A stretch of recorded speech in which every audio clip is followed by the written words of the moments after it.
Welcome everybody. Signature Day 2 is here. Everything's a little bit less rare, a little bit less expensive today, a little bit more for the common man, if you would say. A little bit more affordable across the board today, but like, you know, we also get stuff that's very rare, very sought after, high grade. It's still one hell of an auction that's about to come up. No live auction here today, so you guys get the full sweet sounds of my voice. Starting off with Turtles Manhattan Missions, VGA 95 from the Mark Friedman collection. Well, it was the VGA 90 Plus that sold last time. So a bit surprisingly, they did, Mark Friedman, I guess, the Mark Friedman collection, did have 2 copies of this game. And the first one that came up for auction was actually the 90 Plus. And the 90 Plus sold for $2,000. And now the 95 only sold for $300 more than that. I mean, almost always, I think it's agreed upon that you sell the highest grade copy first, and then you sell the under copy, right? The highest grade copy goes crazy, sets the high mark. The under copy, like, tries to follow it. You know what I mean? Very odd that we got the inverse here on these Turtles games, because I'm pretty positive this Turtles 2 as well, there was a 90 Plus that sold. This is also from the Mark Friedman collection here, VGA 95. I think they both sold for $2,000 last time around, but here they are, here we are. Signature Day 2. Fair warning. Welcome in, you guys. Run Amok, Super Junk, Marty the One Man Party, Time Capsule Museum, Joseph Leo, Unknown User, Danger D, Elijah Lewis, S.Y. Craig, Lelu Mark. Welcome in, you guys. There's a simultaneous heritage auction now with SpongeBob production art, as if they're also running SpongeBob production art at the exact same time. Now that's crazy. Don't they know the overlap between video game collecting and SpongeBob art collecting? Yeah, like the VGA 95 Turtles the arcade game, $1,000 only. Like I'm positive this sold last time as well, didn't it? Was it only the Manhattan projects? No, I'll need to check comps there. What is that, Turtles arcade game? $950, $1,100. $1,000 for the VGA 95 on that doesn't even seem expensive.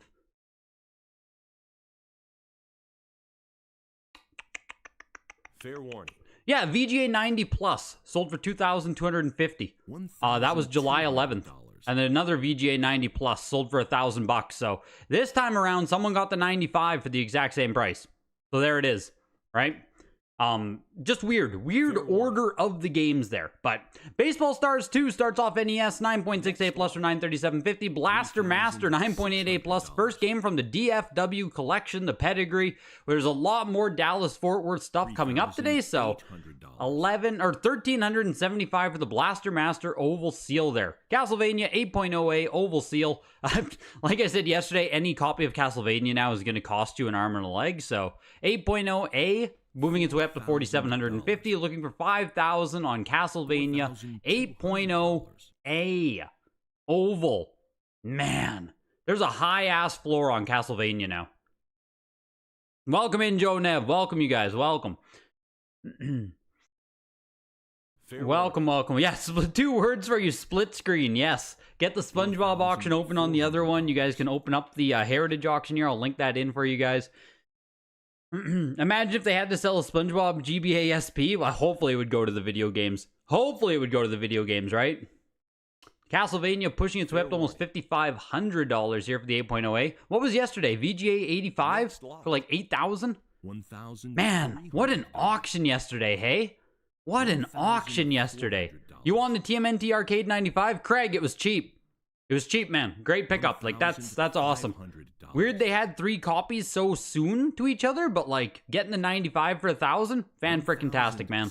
Chiller, 9.88+. Is this like the first one? Yeah, highest rated chiller that exists, 9.88+. That's what I thought. I didn't think we'd seen this before. Looking like there's a couple 9.68+ sales for like $1,200. Chiller 9.88+, pushing over $2,000. Just finished watching day 1. Now time for day 2. Yeah, man, like day 1. Day 1 signature yesterday. That was probably the most exciting, electric, like bullish market auction we've had in a long time. Like prices actually beating expectations. I think some stuff went above what a lot of people ever expected on it. The thing is, right, like even throughout all of this, or I guess for the last year or so, I would say maybe the last year, 1.5 years, the $1,000 to $5,000 mark has been pretty steady. It's been recovering. It's been, you know, the comps in that range have been pretty good. And yesterday, it felt for the first time in a long time that we actually saw a lot of action in this market in the 5,000 plus, even in the 10,000 plus. That's what really stood out to me yesterday, is just, maybe it was just amazing games, you know, amazing games get amazing prices, but it just felt like no matter what it was yesterday, we were getting a lot of action above $5,000, a lot of action above 10,000. And that's awesome to see. It's just awesome to see. I don't know if it's new people entering in. I don't know if this copy of Crystalis right now is going to push $5,000 itself. 9.88+, highest rated one on the pop report. Chiller just went for $2,300. Like, are we going to see momentum carry here? This Crystalis already pushing its way up to 4,000 here. Day 2 might end up being a little bit more aggressive than we're used to. Taking into consideration yesterday's auction, do you think there could have been some shill bidding and or price manipulation? It was crazy. I don't think it's like some orchestrated effort, just because it was across so many games. You know, there's stuff that stands out, of course, right? The Pokemon Yellow selling for $30,000. That just doesn't really make sense. It's always possible. Some people muck around with auctions or shilling, pumping, whatever, right? Always possible, but just given how much of a blanket price increase it seemed to be, or just price interest it seemed to be, I don't know.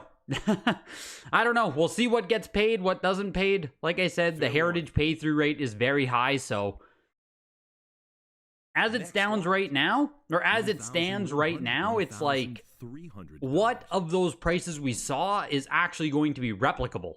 You know, we saw some really good prices, some prices that seem insane. How much of that stuff is going to happen again moving forward?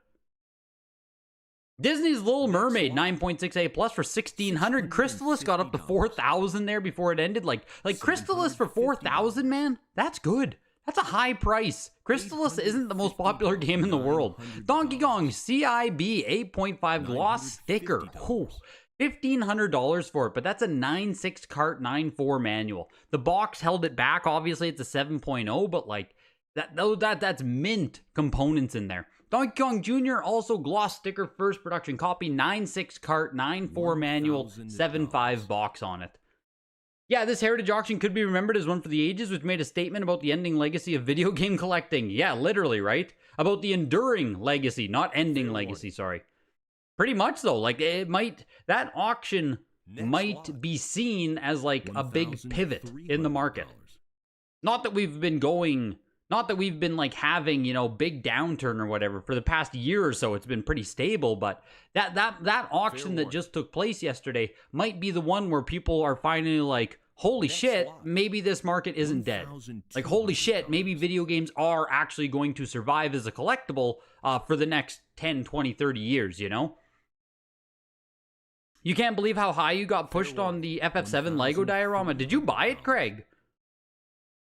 Donkey Kong 3, also $1,500. 9 cartridge in the first print Donkey Kong 3. Fair That's warning. insane, man. 9.9 cart. I don't even know if I've seen a 9.9 cart.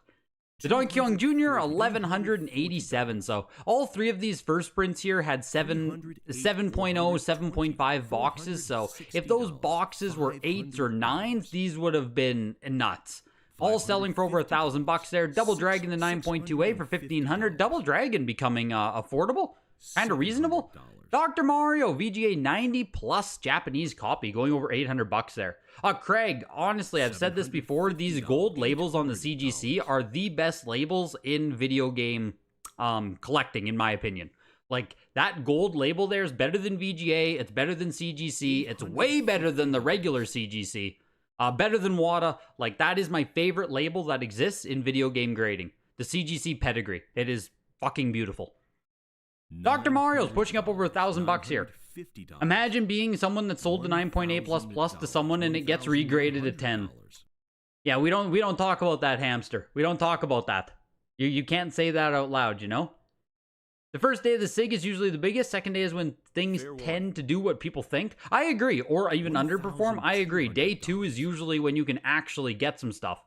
What's the repercussion for people who don't pay? Does Heritage actually ban them or more of a slap on the wrist? As far as I know, Crone, you do get banned from the platform. Like, you'd have to have a damn good reason as to why.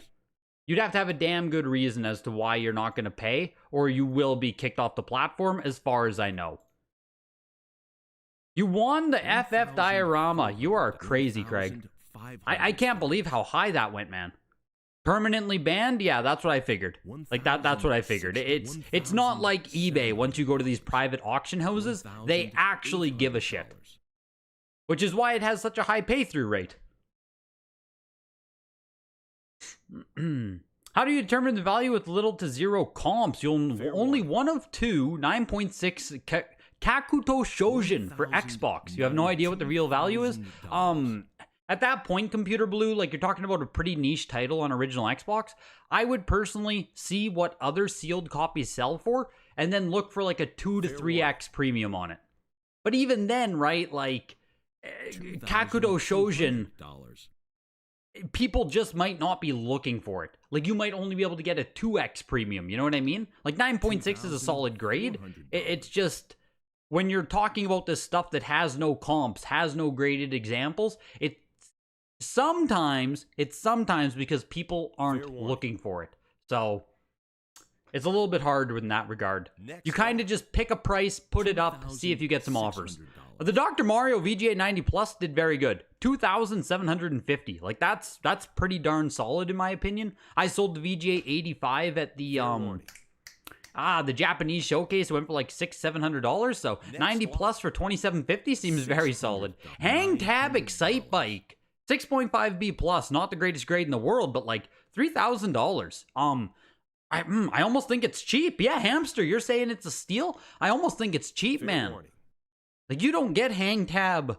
You don't get Hang Tab Excite Bike. $1,000. 6.5B plus, but if you want a Hang Tab, I mean, as some people were saying yesterday, condition versus variant. Does condition matter more? How important is the Hang Tab there? How much am I hoping my game gets to? I'm hoping 2,000, Danger D.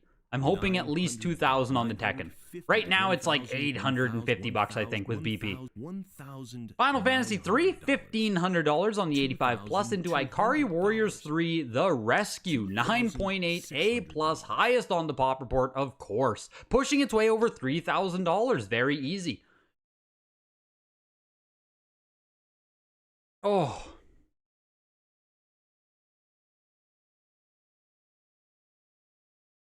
Fair warning. What if you use a mustache in a different game? Exactly. That's how you get away from not paying Heritage. Put on a mustache and make a new account. It's just that easy, folks. $3,000 for Ikari 3 The Rescue. $3,125. Man, with how quick that bidding went up there, I almost thought it was going to keep going quick, you know? And Brobean! 35 frickin' months, dude. Holy shit. That's nuts. Thank you, Robin. That is nuts, man.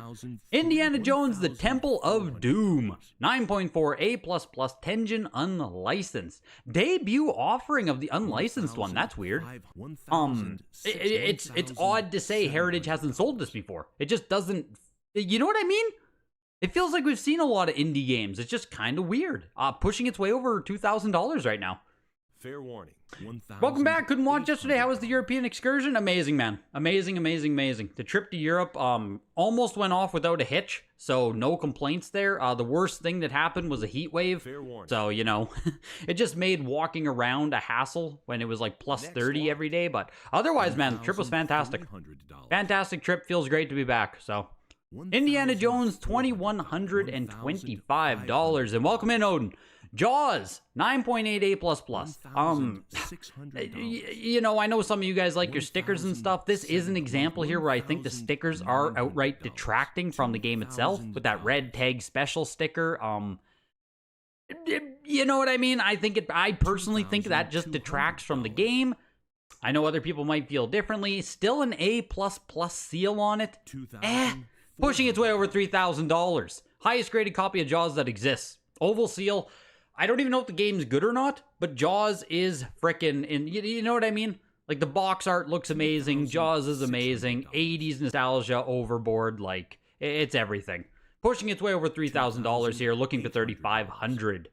Yeah, the stickers in this case, they just don't. Not adding to the game here. Not adding to it. Fair warning. $3,000. Severe thunderstorm in your area and you want to bid on something? Place the proxy bid, Joseph. Get those proxy bids in. You watched Jaws with your son yesterday. Still great 50 years later. That's crazy. Did your son enjoy it? Like, does Jaws hold up at all? I genuinely don't know if Jaws holds up. I haven't seen it in forever.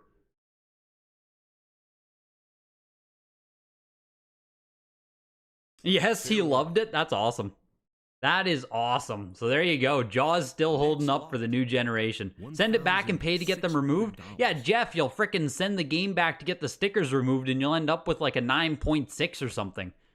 As far as I know, with sticker removals, they don't ensure the grade. So, like, you know, if you're going to remove stickers and send it back, there is always the chance, as far as I know, that, you know what I mean? It affects either your seal grade or your box grade.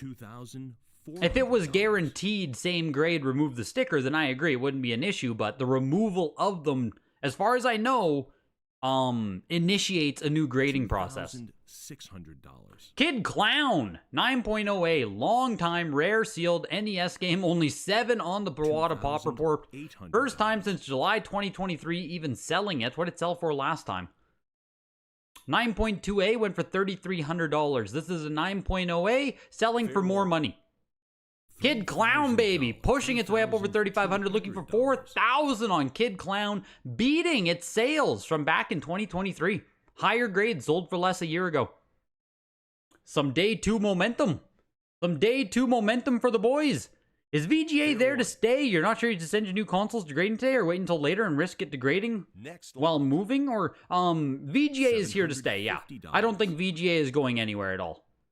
VGA right now has an absolute monopoly on, like, big box consoles, all that stuff. I don't think VGA is going anywhere as a company. Kid Clown selling for $3,750. Kung Fu 8.5 gloss sticker on this? Matte sticker, first print copy of Kung Fu. Damn. Well, not even $1,000 on the Kung Fu. Color me a bit surprised there. Color me a bit surprised. 9.6 manual, 9.6 cart, 7.5 box. First print Maddie. $900. Man, I think it's good. I think that's a good price for whoever bought it. Mario Bros. Arcade Classic. Hang tab gloss sticker. First production copy. 9.0 here. Jesus, man. The black box CIB today is crazy. Fair warning. Crazy black box offerings here.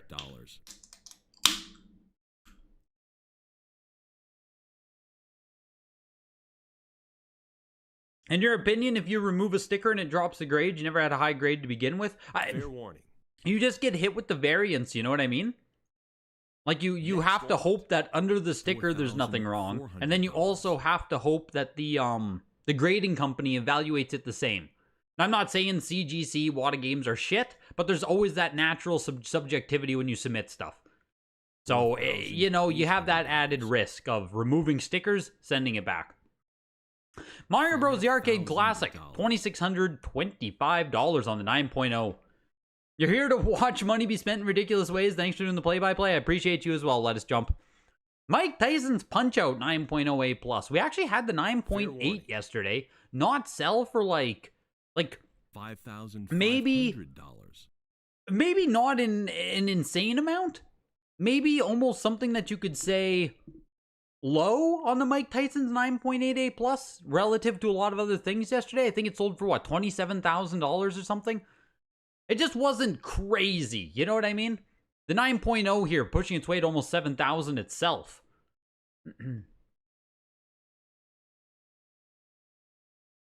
Fair warning. Is the Jaws sticker pen, though? Just one second here. 1 second. I know we're getting deep on this frickin' Jaws sticker, but it looks like marker, hey?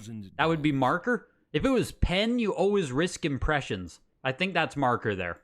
Mike Tyson's Punch-Out 9.08+ for $6,500. Ninja Gaiden 9.68+ copy here. Yeah, Popeye sitting at $15,000 is insane. 9.0 CIB gloss sticker first print Popeye right now is sitting at $14,000. You know how I said the Kung Fu matte sticker at like $900 was probably too cheap? Popeye at $14,000, man. All right, what do you say about that one?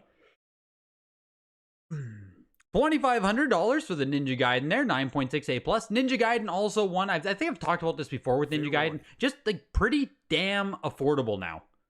Pretty damn affordable to get yourself a really nice Ninja Gaiden. 9.68+, last sold for $2,875, so even a little bit lower than the most recent comps here on Ninja Gaiden.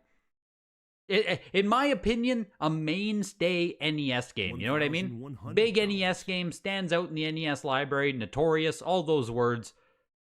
There's tons of nice in Ninja Gaiden. I think it's one that can stand the test of time myself. Ninja Gaiden 2, 9.6A. Next lot. Yeah, I just think Ninja Gaiden, even if they get, there is supply out there. I just think Ninja Gaiden in the future should maintain itself as like a top 15 type of NES game. Nobunaga's Ambition 2, 9.4A. Long-time rare NES game. Full set collectors know how difficult this is. First time offering the sequel. Jesus, man. Only 2 on the pop report. Even more rare factory sealed than I was even giving it credit for. First time at Heritage, only 2 on the WATA pop. Nobunaga's Ambition number 2. Ninja Gaiden made you rage quit too much? You never finished it? Yeah, it's kind of miserable to play in 2024, I'll be honest. Does that Jaws have a sticker on the sticker? Yes, it does. 2 stickers. Yeah, Hamster, you won the Jaws, dude. That's super fucking cool. Like, I am actually jealous. This Jaws is so cool. Once you get the stickers removed, definitely update us. Like, super cool. Super cool. The Popeye, will it get a bid? Sitting at $14,300. Surely it can't get any more bids, right? It's an 8.5 box, 9.6 manual, 9.2 cartridge, gloss sticker first print.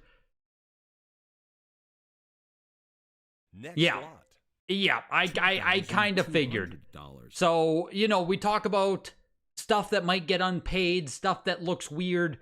This Popeye for $14,000, it looks a little bit freaking weird. Hopefully it gets paid for the consignor, right? Fucking insane sale if that goes. But that's a little bit weird. Prince of Persia, 9.88+. Tied with one other copy for top on the pop out of just 10. Prince of Persia. And Nobunaga's Ambition didn't get a ton of love, actually. For first time at Heritage, like high grade 9.4 copy, not a ton of love there at $1,700. In my personal opinion. Prince of Persia, the 9.88+, climbing its way to almost $4,000 here. But Popeye has always done well. Has it always done well to the tune of like 10,000 plus? Fair warning.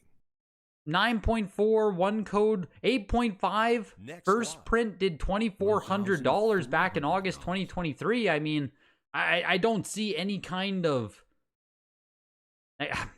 I call me skeptical on Popeye. Fair warning. Call me skeptical. 2021, a 7.5 did $2,000. $1,500. $3,800 for Prince of Persia, the 9.8A plus. It shouldn't be 4. I just don't think a CIB Popeye, like the box itself is only an 8.5, right? If you were to tell me this box was a 9.4, I'd be like, okay, right, all right. Maybe it's the nicest Popeye box that'll ever exist.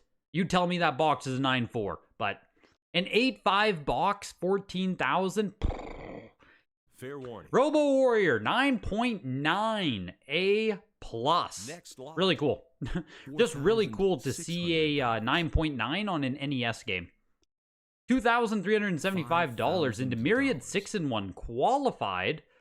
The box itself has evidence of restoration. That's why it got the qualified grade. So it is CIB. It is a real copy of the game and everything. There's just marker touch-up, I believe is what it was on it. But getting one that matches the box and the cartridge is insane. So 7.5 Myriad, climbing its way up to almost $8,000.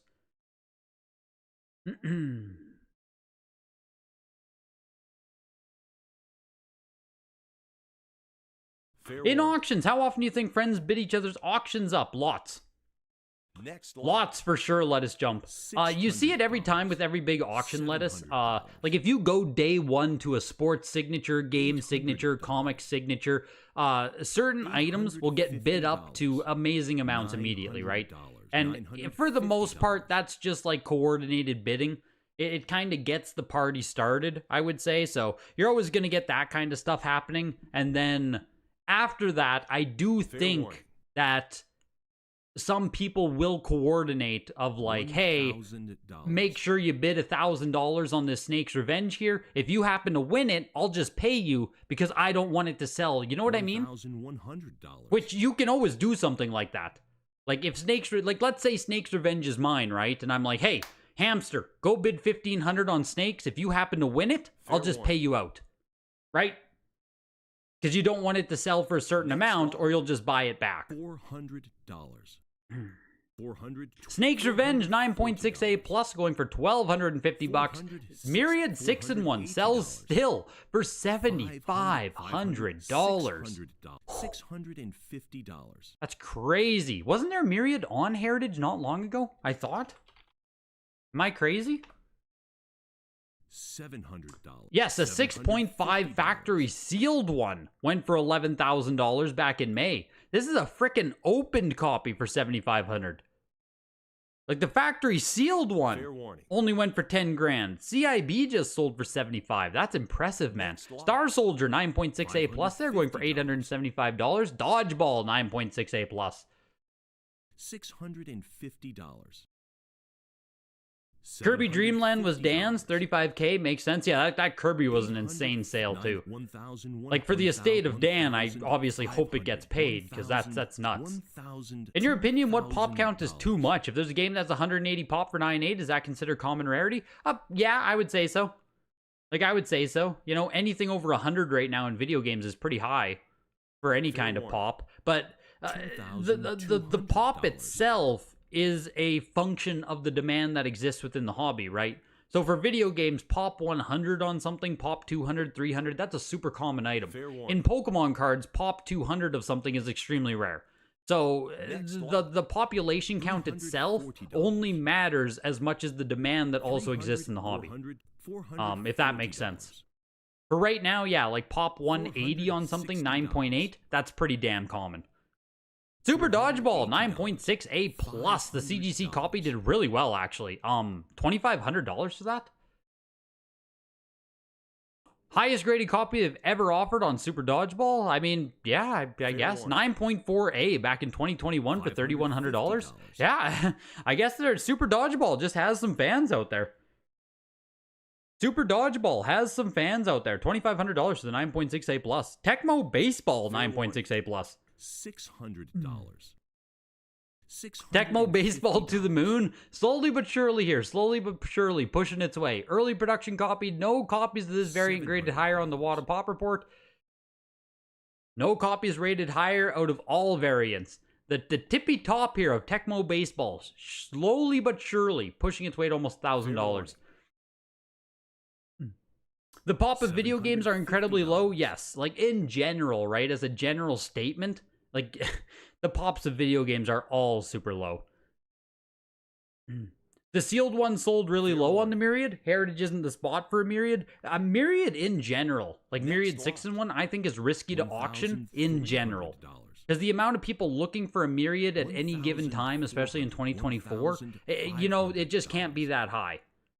So with a super niche, ultra rare game like Myriad, I would probably always go the private sale, buy it now, this is my price route. Some of that stuff is like too rare, you know what I mean?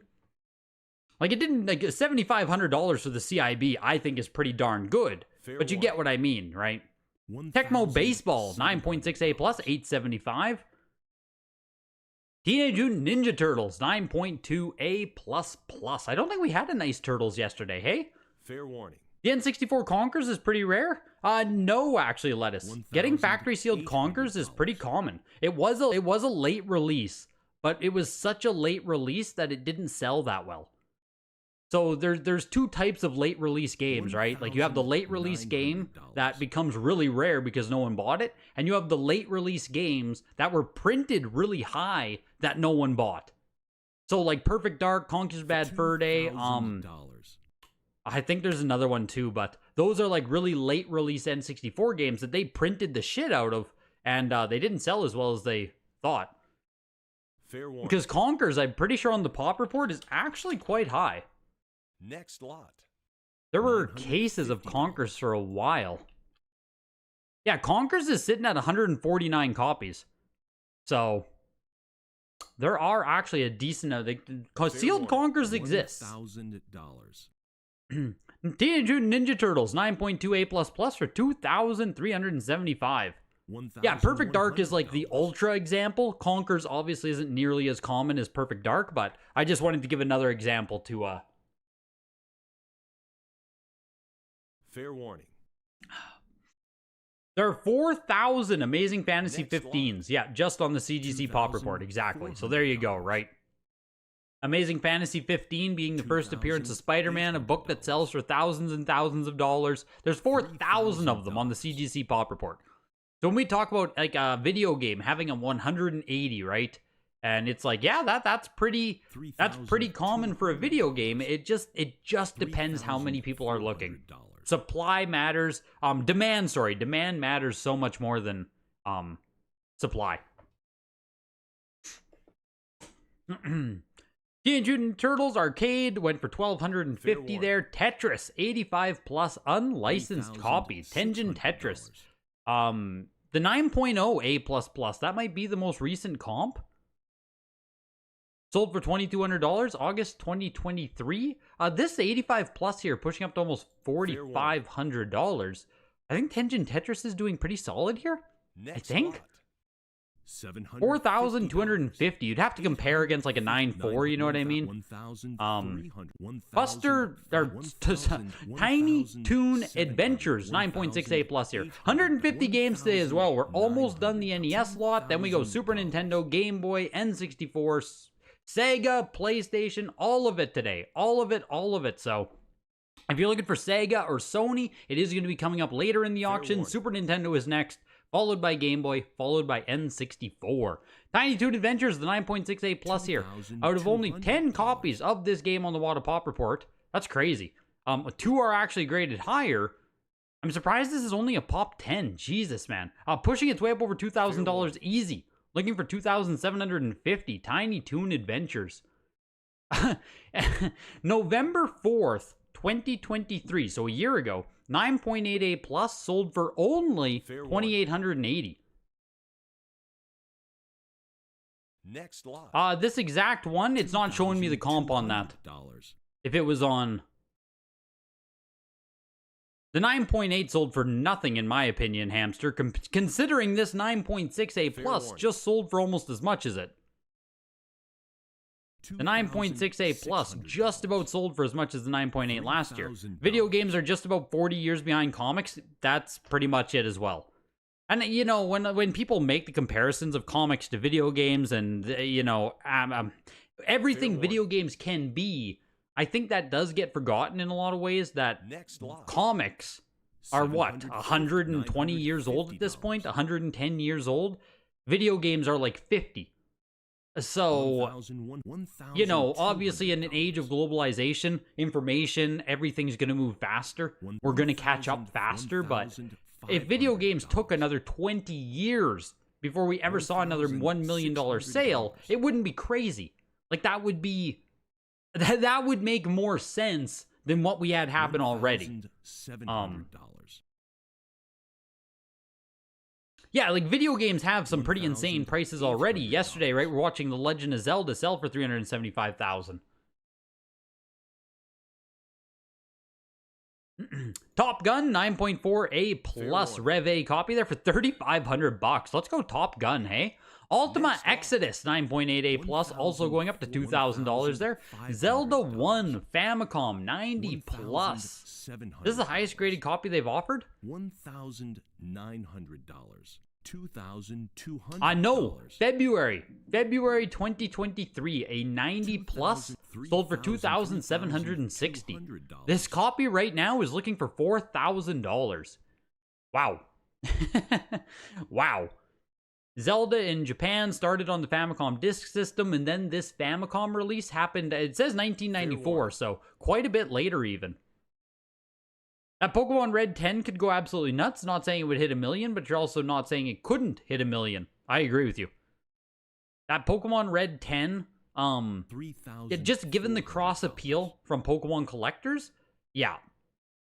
I don't think it would hit $1 million, but like 500, 600, 700,000, it doesn't feel crazy.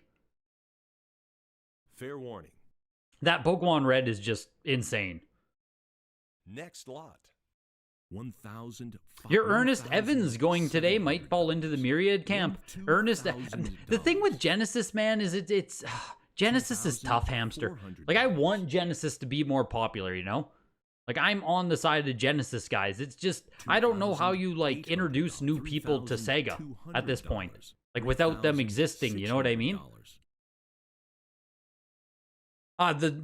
The Legend of Zelda 90 plus on Famicom going for $4,000. Here's a VGA 85 qualified action set. Orange Zapper again pushing its way up to almost $4,500, looking for almost $5,000 on it. Looking for $5,000 now. Qualified action set, Orange Zapper later production. Video games are from 1913? Yeah, no, not happening. Actually, 1911? That's actually hilarious.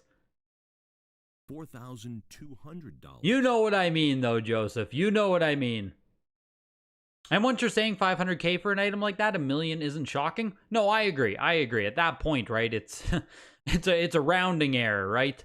Fair warning. Here's the question: how many Pokemon Red in 10 grade are there 20 years from now? Genuinely, Cristiano. Like, I think one. I think that pop will never move. Not to get too deep into, you know, conspiracy and stuff, but I don't know if the 10.0 should exist as it stands right now. I don't know if more information is going to come out about the game or where it's going to go from there, but those 10.0s are their regrades. So unless Wata Games changes its grading standards in a serious way, right? Prior to this red and yellow existing in 10.0, like prior to those two games getting posted, right? Wata Games had graded 3,400 Game Boy games. 3,400 Game Boy games. And there was one single 10.0. One single 10.0 given out. And it was given to Donkey Kong Land 3. A game that has cases and cases and cases that exist. And then we have the 10.0 red, the 10.0 yellow. They shouldn't exist, right? They shouldn't exist. $400. They are regrades. So unless Wata changes things in a big way, I don't think the 10 pop will ever change. I don't think anyone else will ever be able to make one. Personally. Fair warning. $1,000. That's my full take on that. Next lot. Let me get it all out for you guys. Let me air that out. $100. Axley CGC 9.6 Super Nintendo starts it off. $1,400. It's important to the public to know that's an upgrade. Yeah, I don't know how that's going to happen or how that's going to work right now. The community's talking about it. The hobby's talking about it. There's Facebook comments being deleted. Fair warning. It's a tricky situation is what I'll say. It's a tricky situation when you have 9.8 A++ being upgraded to 10.0 in a newly released pedigree. And we're talking about games that are almost worth $1 million, right? It's a tricky situation. There's a lot of optics there. Actually, going for 3,000. Lelu Mark, you picked it up, man. That's huge. That is huge. That you grabbed the Axley 9.6 A+, Dallas Fort Worth. Very cool, man. Batman Returns 9.6 A+. This is second highest graded copy they've ever offered here, pushing its way up over to almost 3,000 as well. Everyone will recognize the games, these things. Oh, exactly, right? Exactly, Cristiano. As soon as the pop, as soon as it appeared on the pop report, people had photo matched it, right? $800. Like, we're talking about, we just talked about how low the supply is. So as soon as anyone grades a new, oh my God, game, like people are going to photo match it immediately. So is what it is. It is what it is. Not to be cynical, but the grading companies have already changed their standards, so it's to be expected in the future to attract business. I think they have too. I do think the grading companies have changed their standards. I think WADA is softer these days than they used to be. But with that said, the 10.0 on cardboard had still been basically impossible. The Batman Returns, 3,750 is really impressive. The 9.8 A+, August 2022, $7,200. There was a 9.6A, July 2023, 3,750, 9.6 A+ CGC copy there. This is nuts. The Aladdin, very vertical seam Capcom release, 9.8 A++. The highest graded they've ever offered here. It probably is the highest graded that exists. I'd be surprised if there's a WADA 9.8 A++ first print of Aladdin. I think everyone, or at least most people growing up, did play the Aladdin video game. It's just crazy. Crazy title. Pushing its way up over $5,000 here. The thing with Aladdin is that you're going to see Majesco. Exactly, Eloist. You're always going to see Majesco copies. So when you actually see a real one, a real Japan Capcom copy, it's like, oh my God. And then the 9.8 A++, just like, Jesus Christ. By the way, this happens in coins all the time, like thousands of times a year. I'm not surprised at all. Like, you can submit anything for upgrades. Like coins, comics, action figures, every kind of graded hobby, every graded piece is going to have regrades, upgrades, crackouts, everything, right? That's going to happen to everything. The thing with video games is it's such a small, tight-knit hobby at this point, is that if something like that happens, it stands out so much more. It just stands out so much more because of how small and tight this hobby is right now. Because I agree, right? Like, I will crack stuff out and send it back for grading. 100%. If I don't like the grade, if I disagree, crack stuff out, send it away. Not an issue. It's talking about the 9.8 to a 10.0. You know, it's like seeing an Action Comics #1 become a 9.9 or something.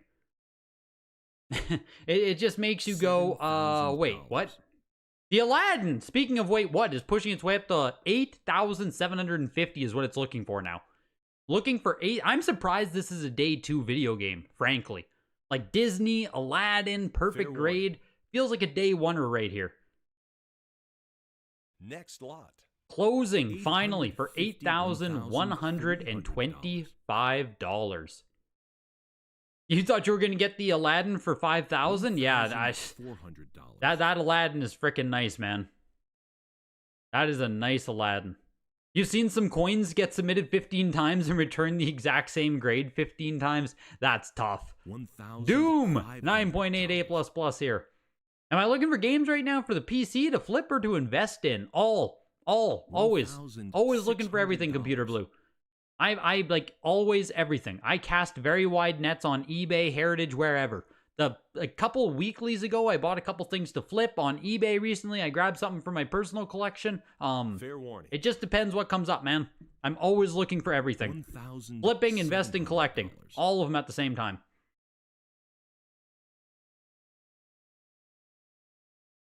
$1,800.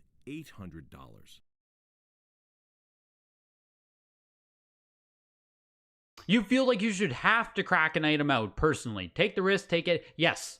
Fair warning. And as I understand it, those red and yellow that got bumped were submitted as, like, review copies. They were not submitted blind, right?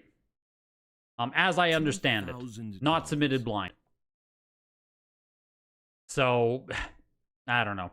If you crack games and regrade, do you update to report to not mess up the pops? Not always, Odin. I do not always do that, no. And the reason is, and this might be, it might be in my head, it might be something that doesn't matter, but, if I'm cracking out VGA games, cracking out WADA games, I don't want to, like, send all of these crackouts to VGA or to WADA and be like, hey guys, I am continually smashing open your games. Like, I don't want to be flagged. You know what I mean? It seems like something they might hold a bias against you for. And again, this is probably just in my head. It's probably not a real thing. But, like, I don't know. Doom, 9.88++ goes for $2,500. F-Zero, 9.68+. First production copy. F-Zero here is actually kind of doing pretty good already. Pushing its way up to almost $4,000, 9.68+. Yeah, I just flagged myself, right? Just flagged myself, no doubt. You would take the Genesis Aladdin over SNES any day? $3,800.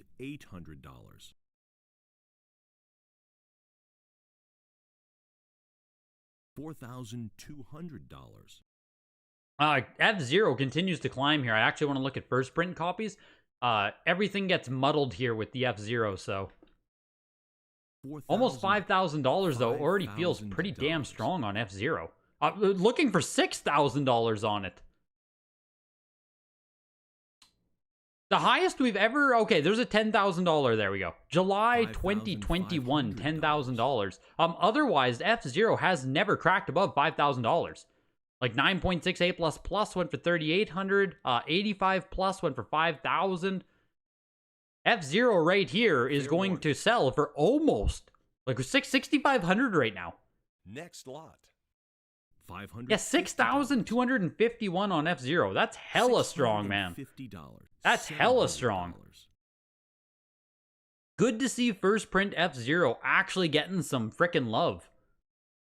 Oh yeah, was there a 9.88++ that sold for nothing? Yeah, right here. Look at this. November 2023, man. Are we gonna look back at this auction?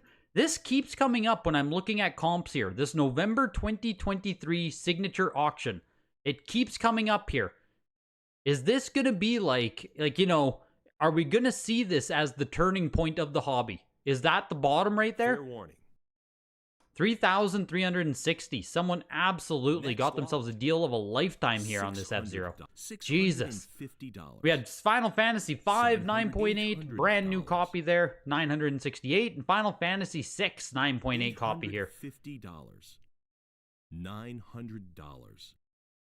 $950. $1,000. This is where we, yeah, that's crazy, Eloist. Crazy. Happy there's so much Discord about the 10 red and yellow. I think it feels reasonable to be suspicious about them, especially as regrades. If they're going to be upgraded as 10s, right, I think it's completely fair that everyone is going to talk about it as well. $500. It is what it is. It doesn't take away anything from the games. They're freaking 10.0s now until the day they die, right? Those games are 10s. If those games go for auction, they are going to sell as 10s. So nothing is ever going to happen, like, aside from there. But It's absolutely fair that people are going to question it. Why did this happen? What's going on? All that stuff. What are you talking about with faded F-Zero there, JQ? I assume any kind of fade is just coming from contrast issues with photographing. As far as I've seen, like in my own examples, anecdotally, Wata Games doesn't miss fading. Fair warning. They frickin' they'll see the slightest of fade, man, and kill you for it. You're gonna buy that 10 Pokemon and resub to prove it one way or the other? You don't even have to prove it, man. You know what would happen, hamster. You crack that thing open and send it back, you're never gonna get a 10. You could send it back in as many times as you want. $550, $750. You could send that in as many times as you want, you'd never get a 10. $800. There are coin people that carry chisels in their backpack? What? And coin grading is... What do you even mean they carry chisels? For what? What?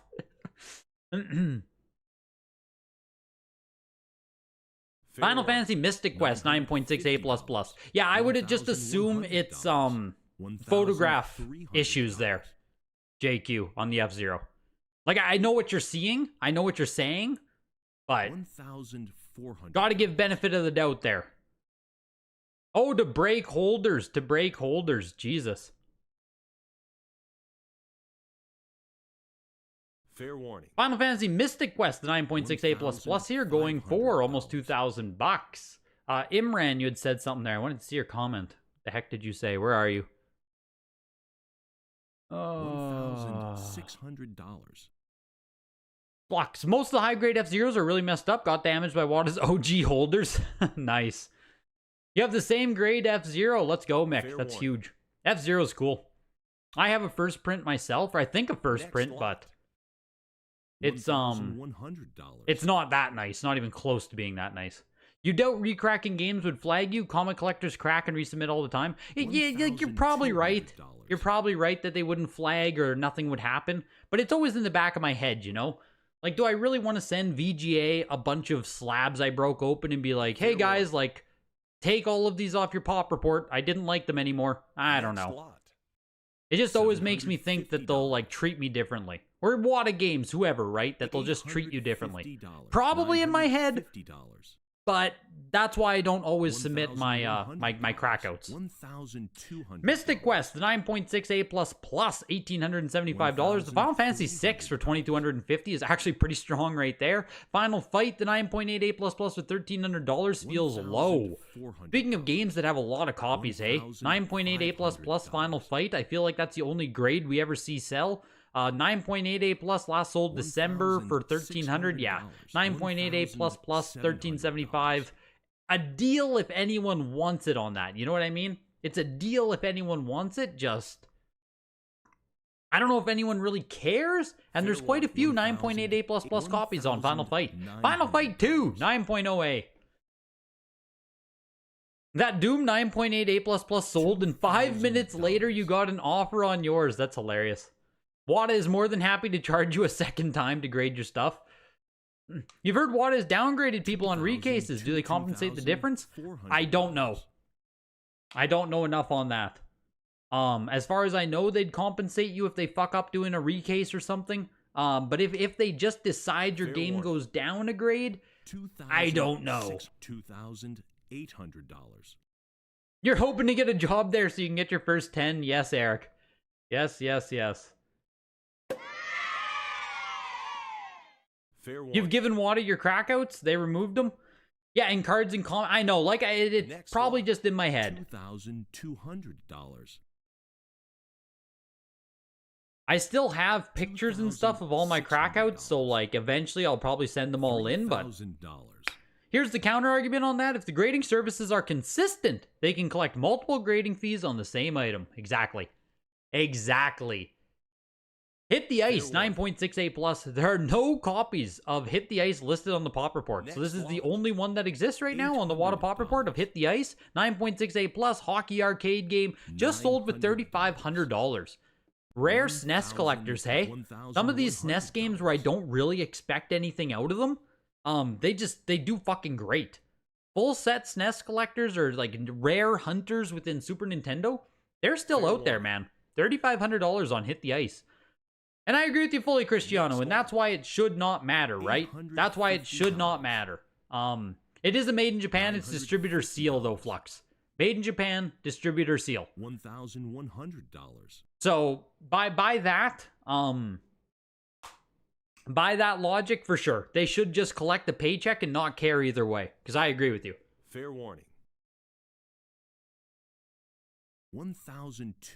They'll treat you better since they keep sending the money. I like the way you think, Craig. They'll treat you better once they see how many times you submit the same game. Fair Number warning. one customer. Like, I've spent $5,000 with WADA and only graded 5 games. Like, WADA's number one customer. Yeah, distributor seal is really bad value-wise. Yes. 8.5B plus here, selling for $1,375. They are way less valuable. It's not a glorified CIB because the game still is factory sealed or unopened. You could call it an 8.5 NS, basically, is what I would compare it to. 8.5 NS. The seal grade is kind of meaningless because it's reseal. Like the original V seam or H seam was taken off, and then they put on the distributor seal. 8.5 NS is an apt comparison, in my opinion. Mighty Morphin Power Rangers the movie, 9.4A plus, higher than the only other example listed on the pop report. Again, pop 2 here, Power Rangers the movie, nicest copy that exists, pushing over to almost $2,500. Next lot. $1,900. $2,500 on Power Rangers the movie. And of course, I have to tell you guys, geez, tonight's auction, of course, is sponsored by Heritage Auctions. Huge thanks to them sponsoring. Huge thanks to you guys being here for Signature Day 2. If you want to get into the next Signature auction, it is going to be taking place November. You have until September to reach out. That is the consignment deadline. September 24th, I believe. Yes, you have until September 24th to reach out for the November signature. So, rare games, expensive games, the best of the best. You guys saw what day 1 was. You see what day 2 is already here. Video games at ha.com to reach out. There's also a lot of other showcase auctions going on for the rest of the year. Japanese, Power of PlayStation, Nintendo 8 to 64-bit. There's the 6th generation and beyond. Everything you could want. Showcase, signature, the weekly Tuesday auctions. Video games at ha.com to reach out. Get free appraisals. Link in the description. Fair warning. See if Heritage Auctions is the right choice for you and your video games. Huge thanks to them sponsoring. Huge thanks to you guys being here tonight. The Mortal Kombat 9.4A plus Japan copy there, $3,500. NBA Jam 9.2A, $1,562. Ninja Gaiden Trilogy. I was actually interested for this one coming up. 9.8A plus plus. Fair warning. 9.8A plus plus. Looking for getting $2,000 here. Getting to $2,000. Looks like July 2023, 9.6A++ for $1,680. Fair warning. The 9.8 here might not bring in much more. Not much more. $1,200. The love for Ninja Gaiden Trilogy is kind of worn off, hey? Just kind of. It's always going to float above $1,000, $1,500. I don't know if it's ever going to really spike up again. Ninja Gaiden Trilogy, of course, used to be like one of the highest Super Nintendo games that existed, but I kind of think it's over for Ninja Gaiden Trilogy. Ninja Warriors 8.5A plus. Only 2 copies of this on the WADA Pop Report. This is a new one, so this is number 3 on the WADA Pop Report. Once they finally upgrade, Ninja Warriors pushing its way to almost $3,000. Next lot. At that point, just put some saran wrap on it. Yeah, see, that's what I don't really like. Flux. I don't really like that the distributor seal is essentially a reseal. A reseal with an unopened box. I don't know what differentiates a distributor seal versus literally just resealing an unopened box. Like, surely there's some kind of seal, specific things about the seal. But like, I don't know. I don't like it. I don't like it at all. Distributor seal is something I want nothing to do with, personally. I don't even like the designation. You know what I mean? I don't even like the designation. I don't like anything about it. To be frank. Ninja Warriors went for $2,750. Space Megaforce. Holy shit. 9.2A plus. This is a debut, first time at Heritage Auctions, extremely rare Super Nintendo game, 9.2A plus. Selling for just about $5,000? A 5,000 on the nose there. 5,000 on the nose. Trilogy was super common, sealed forever, and CIB was big. Yeah, that was always the weirdest thing, sup, yo. I guess there were just cases and cases of this, eh? Because I remember back when I was doing Super Nintendo more, when I was doing Super Nintendo more, I was gonna just buy a sealed copy of this game because it was only like $100, $200 more than CIB. Like the price between CIB and sealed were like almost the same. It made no sense. just CIB collectors not knowing a good thing when they see it, you know? Just buy a freaking sealed copy at that point. But Space Megaforce, $5,000. Solid for rare SNES there. Of course, yesterday Metal Warriors sold for frickin' like $30,000, right? So rare Super Nintendo, man, doing pretty good this weekend. Street Fighter 2 Turbo, 9.88++, pushing its way to over $9,000, looking for $10,000. Highest graded copy ever sold at Heritage Auctions here. Might be the highest graded copy that exists. Jesus, man, over $10,000 here. Fair warning. Agreed again, Greg. You should have got the Space Megaforce. Competitive, dude. Competitive there. Yeah, Street Fighter 2 Turbo pushing up to over $10,000 here, JQ. Fair warning. Pretty nuts. It still happens a lot with rare GameCube and PS2 titles. Sealed is like 20% above CIB. Yep, it makes no sense, Birdcall. Nintendo Wii, man. Look at Nintendo Wii games. Factory sealed sells for fuck all. Right? Like what? Mario Galaxy factory sealed is $50. A CIB is like 20, 30? Makes no sense. Makes no sense. There's so much value still with like factory sealed GameCube, PS2, Nintendo Wii, Wii U even. The factory sealed value is insane compared to CIB. Street Fighter 2 Turbo closed for $10,300. Whew. Man. That a new record on this game? Like that might be a new high point ever on Street Fighter 2 Turbo. Street Fighter 2 Alpha, or Alpha 2, sorry, 80 plus. Only 10 copies of this on the VGA Pop Report. Jesus, man. 80 plus on this, over $2,000 here. And Quest Jelinek. Has that popped up yet? I don't think it has. I'll give it another second here. Street Fighter Alpha 2 goes for $2,000. There it is. There he is. I'm a gamer strong slow. The extra numbers analysis made it more exciting to follow. Sneering face. Keep it up, Big Daddy G. _stonks. It's tough, man. It's tough. I know what you mean, Quest. I know exactly what you mean. Thank you so much for the $10. I try. Of course, if you guys want comps, if I can think of something quick, you know, I'll always try to give you an analysis. But without Gamer Stonks, yes, it's a lot more slow. It's a lot slower. If only there was a word for more slow. It's a lot slower for me to try and find comps on the fly. So if there's ever something you want to look at or go through, absolutely, we can try. But it's just way harder. Life is harder without Gamer Stonks. We all know that. Super Bomberman 8.5A. Highest graded, only 2 copies on the Wada Pop Report. Is this particular variant the first print here? The Hudson Soft variant? $3,200. Or this is the later version? I can't believe how... What am I missing here about Super Bomberman? 8.5A is pushing up to over $4,000. Yeah, so you had the big box version, and then this is just rare as shit small box? Because, oh my gosh, man. Over $4,000 here. Still going. Someone just used their cut bid. We're looking over $4,000. This was Kaplan's as well? Jesus, man. I'm looking for $5,000 on it here. On the Super Bomberman. Just rare as shit. Yeah, I didn't even know. So there you go. I guess that's a testament to how rare it is. Small box Bomberman is quite rare. What am I missing about any SNES game doing these prices? Yeah, okay, pal. You stick to your Destruction Derby long boxes there. This Bomberman's gonna be worth twice the Destruction Derbies. Two Destruction Derbies right here. Next lot. Still going. Looking for $5,500. Looking for 5,500.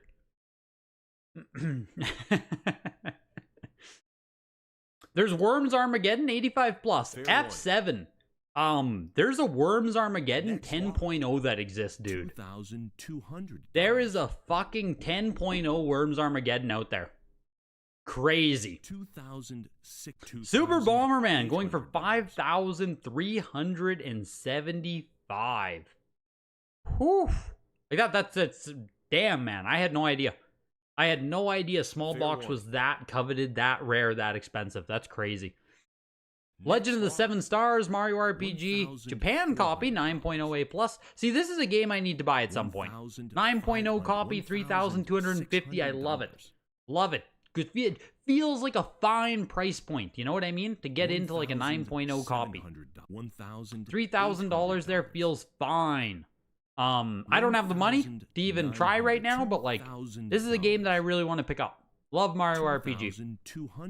Mario World, 9.4 A++ Player's Choice copy. Yeah, I think the Mario RPG is a hell of a price too, man. I wish I had the money to fight for it right now, because, you know, 1 or 2 more bids isn't even that bad. You offered him a ton for his Bomberman 2. Fair warning. Legend of the Seven Stars is typed larger than Super Mario RPG on SNES. Now the subtitle is cut completely from the Switch box art. That's so weird.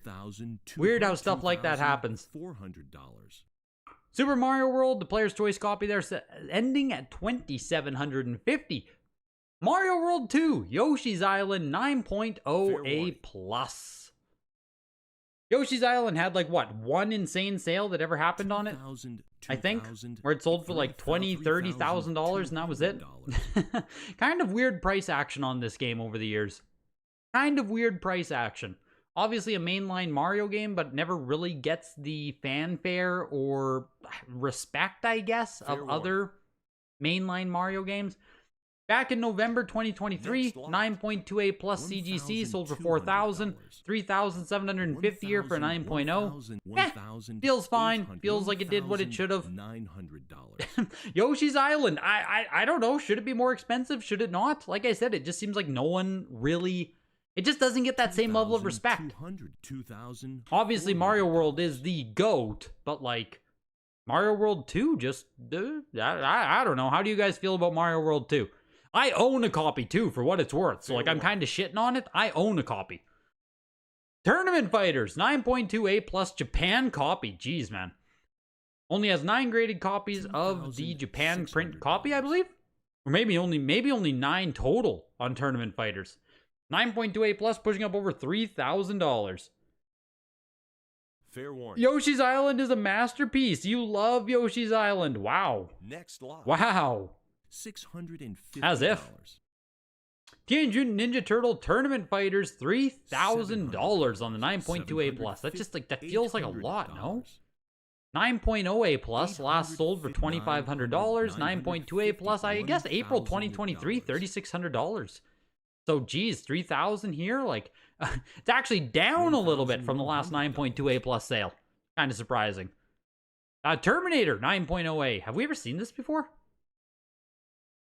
Top copy by 2 full grades on the Wada Pop Report. Nicest they've ever sold at Heritage. It sold once before.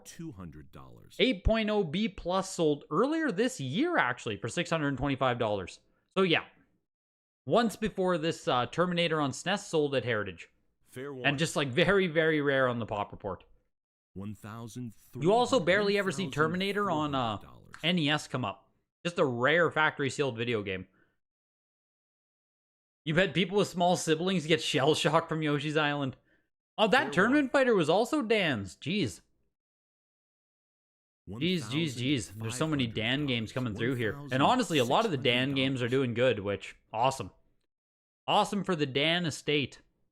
Game Boy is coming up here in just a second. Then N64, Sega, PlayStation is what it should be. Given that my game is a PS1 game tonight, I have that Tekken on PS1 Japanese copy. I think I'm like the third... no, okay, I'm not. I'm near the end of the auction. Not the very end, but you know what I mean? Near the end of the auction. I personally never really like that, but, you know, what do you do? What do you do? 1,875 on Terminator for SNES there. Brand new record on that game. Highest graded copy ever sold. Yeah, very cool. Terminator's just cool.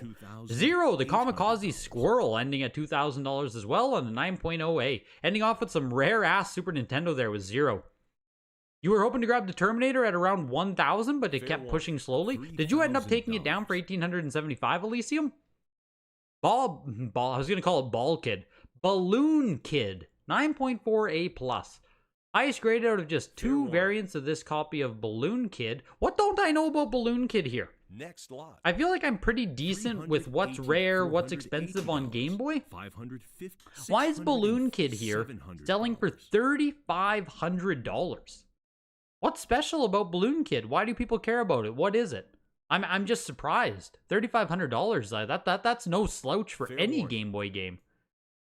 Batman: Return of the Joker, 9.0A+. Yeah, what am I playing right now? Tonight, actually, Computer Blue. I'm going to go hang out with my younger brothers, and we are going to play some NES World Championships Nintendo Switch Edition. I played it once before I left on my vacation. Was loving it. Super fun. Getting back to that tonight. It sucks being at the end. You may as well put it into a different auction. Let's not kid ourselves. Yeah, like, just... Does it actually impact things, JQ? I'm not sure. But if I had the choice, I would much rather be in the first 20 games than the last 20 games. I've said that before. Every signature, it just is what it is.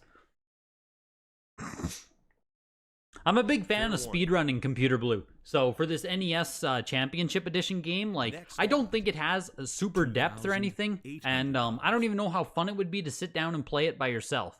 But sitting down to play it with friends, in my case, I'm going to sit down with my younger brothers. Sitting down to play a game like that with, like, other people, really fun. In my opinion, anyway. I like speedrunning, like I said. Batman: Return of the Joker, 9.0A+, still going over $1,000. Balloon Kid is an early Game Boy game. Is it so early that it has a green screen print, or not quite that early? Battletoads, 9.6A+, on Game Boy. Nicest one they've ever offered? Highest they've ever offered, or highest on the Pop Report, sorry, out of just 4. Back in April 2023, there was a 9.4A+ that sold for $2,600. This 9.6A+, nicest copy, is currently looking for $5,000. $4,200. But if the SIG had mostly PS games, but it be better, more PS collectors would show up. Nah, the signature will forever be a lot of Nintendo games. It just is what it is. Nintendo games bring in the highest amounts, right? It has the most IPs, the oldest stuff, like, it'll forever be dominated by Nintendo.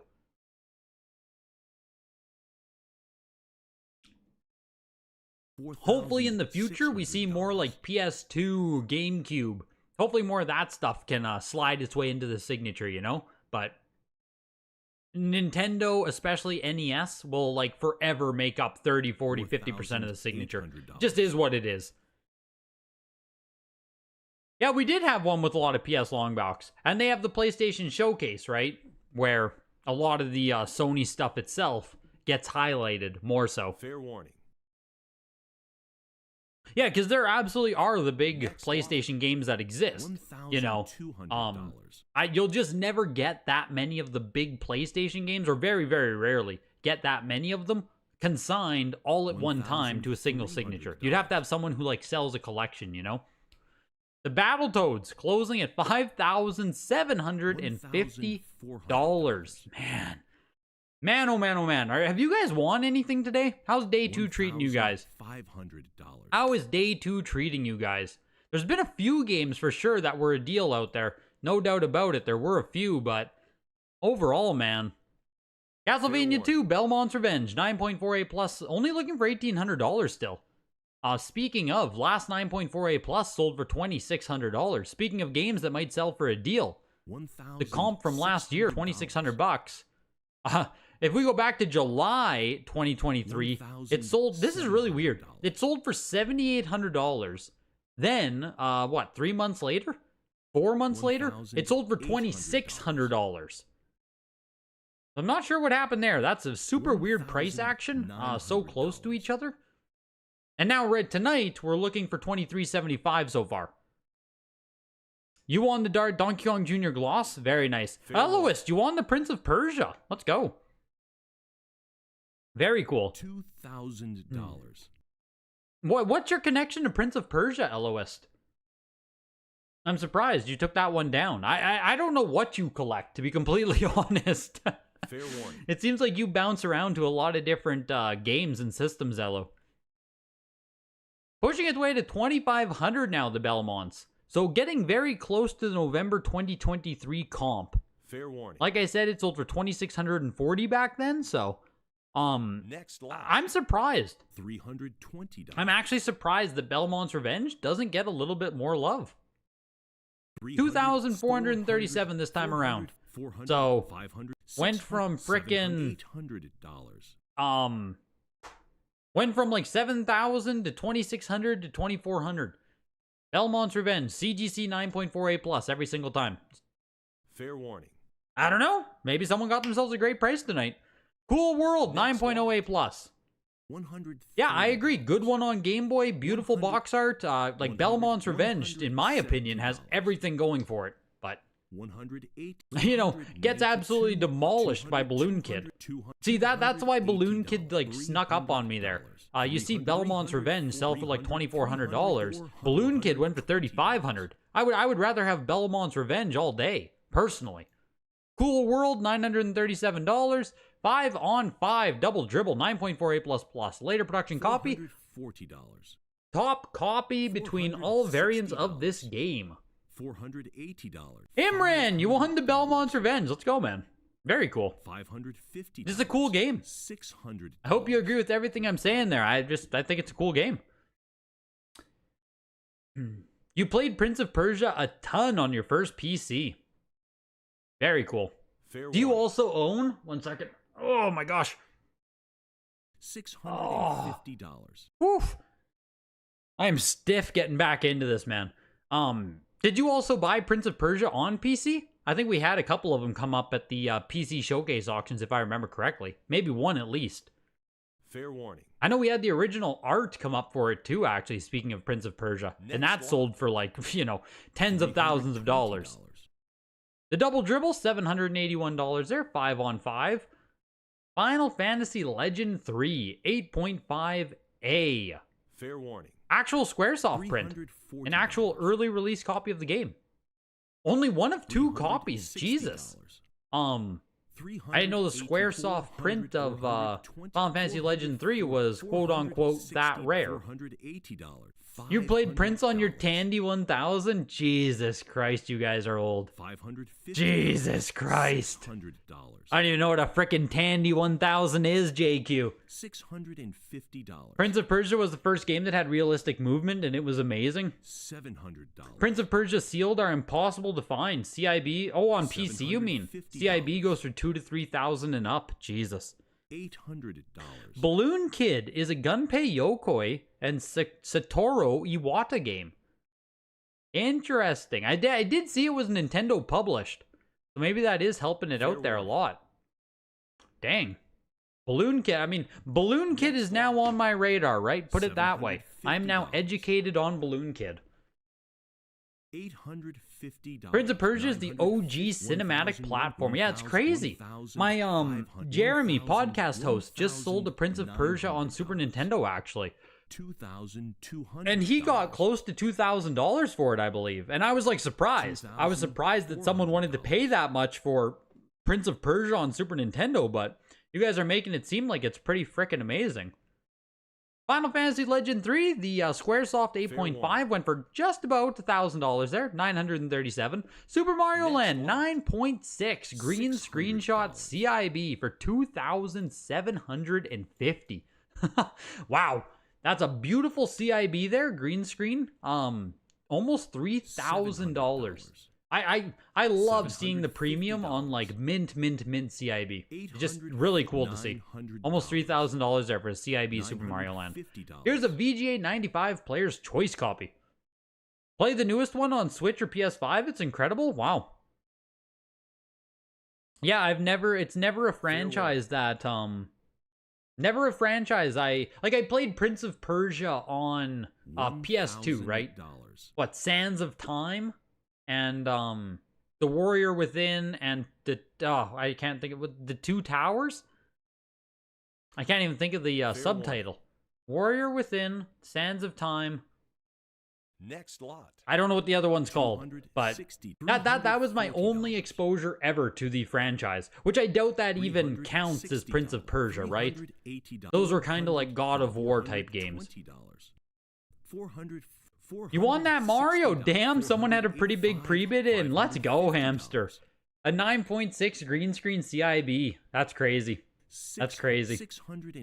Cool pickup, man. Cool pickup. Did you see? I think there's a 9.8 green screen that got created, like a factory sealed one recently. Right? Pretty sure there was a 9.8 green screen Super Mario Land that got created recently, if I'm not mistaken. Insane. So maybe you can upgrade in the future there, hamster. Maybe you can upgrade in the future. The 95 Player's Choice went for $1,100. Top Gun Guts and Glory 9.2A+. This is what, first time?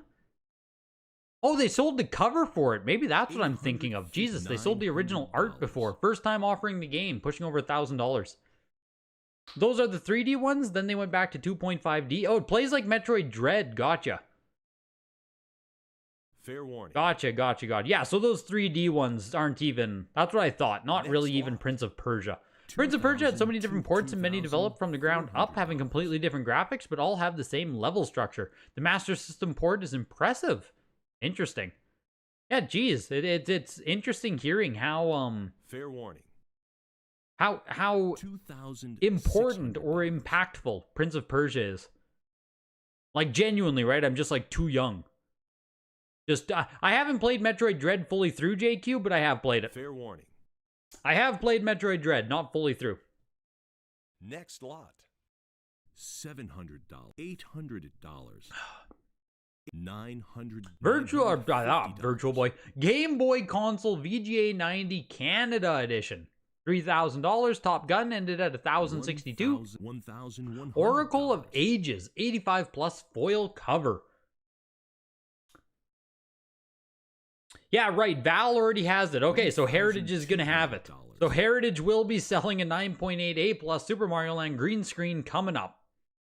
Maybe it'll be in the next maybe it'll be in the next signature auction. Not on the pop report yet, hamster. It's not on the pop report yet. Gotta wait for a WADA update. WADA hasn't updated the pop report since March. What the fuck's going on there, hey? We need a new update. Next lot. You need to finish. It's legit. Play it on the bathroom breaks if you can. There we go. There we go. I should have just taken the Nintendo Switch on the plane on my trip. Held it in my backpack for the whole vacation. Oracle of Ages 85+ foil going for $1,500. Very nice. Pokemon Pinball 9.4A++. Big box Pokemon Pinball. Beautiful. Nice. All that stuff. Next lot. Not a ton of bidding, a little bit there. Almost $2,000 on it. That feels pretty solid for Pokemon Pinball. The Pokemon Game Boy VGA 85. I think there was another one of these that sold for what, 4,000? Fair warning. Something like that. Not that long ago. Getting some bids here, pushing up to almost 5,000. Looking for 4,750. Pokemon Yellow Game Boy Color is just, it's fucking awesome, of course. VGA 85, great box on it. It's Pokemon, all that good stuff. Pokemon Premium was frickin' going insane yesterday, so WADA hasn't responded to any customer service emails since March either. Oof. Oof. Luckily, I haven't had to talk to WADA about anything, so fingers crossed that keeps up if that's the case. Damn. I didn't realize WADA's customer service had gone to shit. People are always saying it was pretty good. $4,750 for the Game Boy Color Pokemon Yellow. I want to see Pokemon Pinball comps if we can. This is a kiosk here. Tommy Hilfiger kiosk. Really cool, actually. That's really cool. To get the specific Tommy Hilfiger kiosk matching with the Game Boy, that's pretty damn cool. Pushing its way up to $1,800, looking for $2,000, over $2,000. If you guys didn't know, yes, Tommy Hilfiger, for whatever frickin' reason, did a collab with Game Boy Color. Fair warning. $1,800. Gary, was that Pokemon Pinball yours? Was that yours, Gary, the Pokemon Pinball? $2,000.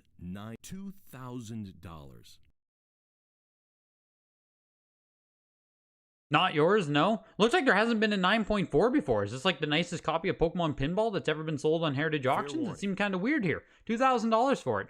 I need to regrade my frickin' copy. Speaking of regrading and cracking out, I have a Pokemon Pinball that's an 8.5. Bleh, gross. Need to break that thing out and send it back in. No shot is it an 8.5, so yeah, I break games open too. I think everyone does, right? You don't agree, you think it should be better, whatever it is? give the roulette wheel another spin. 1080 snowboarding, VGA 85 plus, Nintendo 64 starts now, baby. $2,375 to the Tommy Hilfiger Game Boy Color. 1080 snowboarding pushing its way up to almost over $3,000. Is this the nicest copy they've ever sold? No. Maybe? No. $3,500 on 1080 snowboarding. What have they offered before? Oh my gosh, of course I can't spell the word snowboarding. Snow, what did I do wrong here? Ah! Ah! Alt F4, Alt F4. $1,200. What's going up? The Banjo-Kazooie, the 8.5A Plus is going right now, pushing up over $1,500 again, as Banjo-Kazooie always does. It pisses me off how much Banjo-Kazooie keeps selling for. I want this game to just, like, you know, be under $1,000. Yeah, there was a 9.8A++. Holy shit, 9.6A++ went for $9,600 at one point. Yeah, 1080 snowboarding has had some big sales. That's what I thought. Banjo-Kazooie 8.5A+. It's like we're shooting up to almost $2,000 here.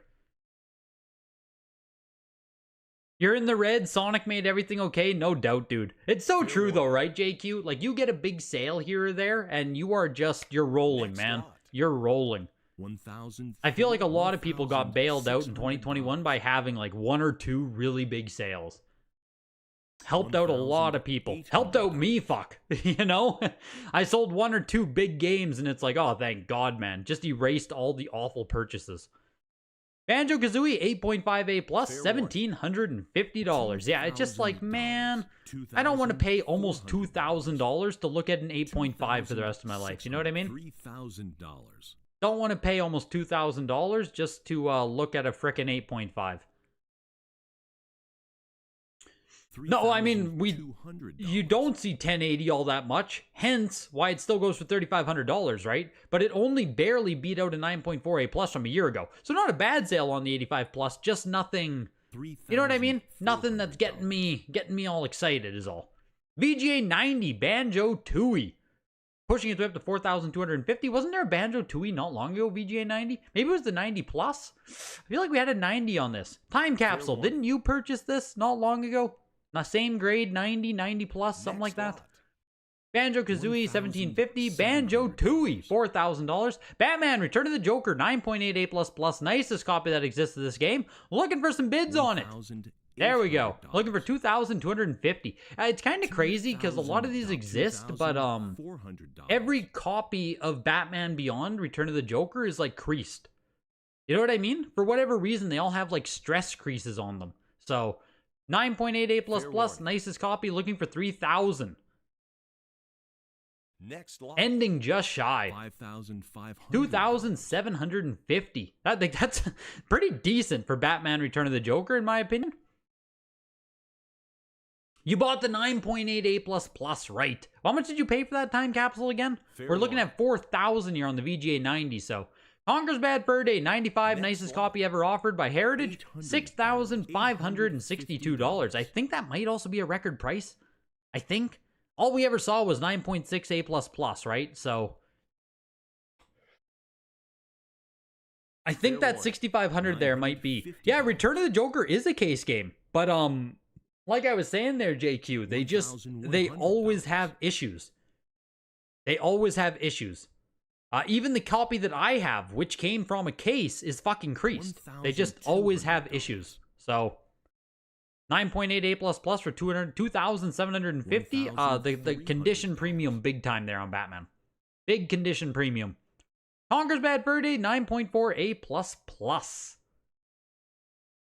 Did I see my second graded game from a few days ago? 9.8 A++ Lost Kingdoms. Oh my god, dude. Odin, I'm jealous. I'm jealous. I didn't see that. I'm jealous, man. That's great. Love to see a fellow Lost Kingdoms appreciator. Yeah, my Sonic on Golden did amazing, Flux. I sold one of those freaking European Sonics for like $15,000. You know, it's one sale like that just bails out so much stuff.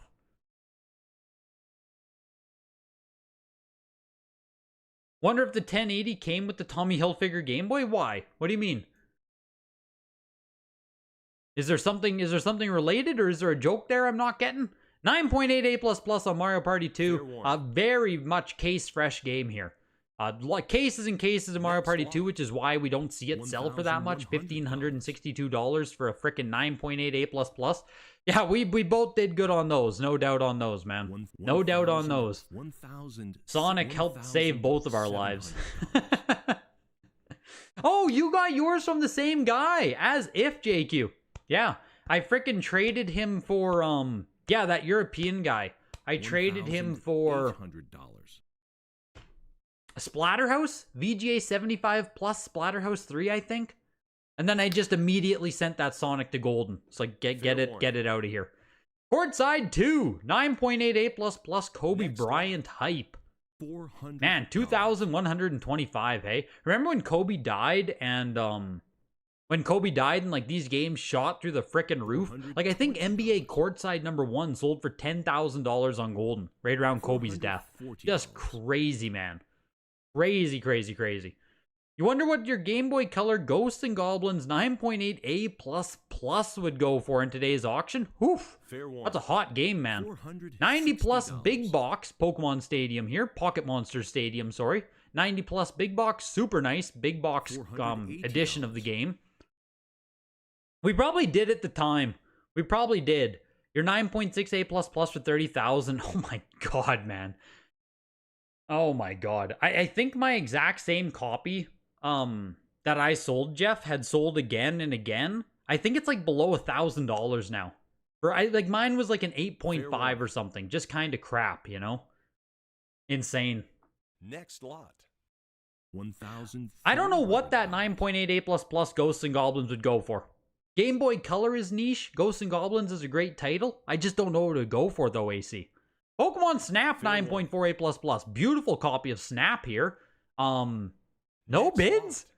No bids at all on the Snap? Really? $1,562. Like 9.4 A++ is a nice copy. $1,800. He wanted the Splatterhouse and you sent him my way. Goddamn, Jeff. You bailed me out, dude. You bailed me out. I didn't know if I knew you were my unsung hero. You had a 9.8 A++, then he settled on a frickin' 75 plus, hey? Crazy. Crazy. Star Fox 64, VGA 85 plus big box. Flux, are you still in the chat? Isn't this like exactly what you sold to someone privately? Didn't you get like 4,000 maybe? Maybe something like that. Maybe I'm saying too many details. I'm pretty sure you sold an 85 plus there. 4.5K you got. Jeez. So here we go. We're looking at $3,000 right now. Looking for 3,200. 85 plus big box. Very quickly got some bids there. Looking for 3,700. Yeah, man, I remember when you told me about that, Flux. 4.5K private. That's a hell of a sale on big box Star Fox. Poker Face. Welcome back, man. Feels good to be back. And the trip was amazing. The trip was amazing. We'll talk about the trip more on Tuesday. We can debrief about the heritage auctions. We can talk about the Europe trip, all that stuff. But the trip was amazing. That's the short and skinny of it. Tiring as hell, hot as hell. It was a heat wave the whole time, but amazing. Star Fox 64 closes at 3,625. Wayne Gretzky's 3D Hockey Man. That was bid up high. Holy shit. I don't think this got a single live bid on it, but this is a Midway Games logo, later production copy even. August 7th, 2022, $3,240, just sold for $3,500. Gretzky's 3D Hockey. That's big, man. That's a big sale. 85 plus Worms here. Is it gonna beat 3D? Is it gonna beat Gretzky's Hockey? Worms needs 2 or 3 more bids here. Gretzky 1 is rare? What's the later production here? What's it saying? Midway Games logo. What's the other production copy it can have? That's Midway. Oh, there's an older Midway logo. There's a white Midway and black Midway. So I guess this is an updated Midway logo on it. It looks like this is early Midway here. $3,000 March Man. Gretzky's 3D Hockey is just more expensive than I thought. Maybe that's what I should be saying. Just a real freaking expensive game there. Worms Armageddon gets beat by 3D Gretzky. 3,125 Worms Armageddon there. Zelda N64 Japanese 85 plus, pushing its way up to $1,000. The second Gretzky was a case game? Gotcha. I don't even know the order of the Gretzky games. Gretzky's 3D Hockey, Gretzky... I don't know the order of them. It's funny, like, I never paid attention to a lot of the sports games factory sealed on N64. So, like, Gretzky's 3D Hockey, I think I just got it early CIB in my collecting, and then, like, I never really paid attention, you know?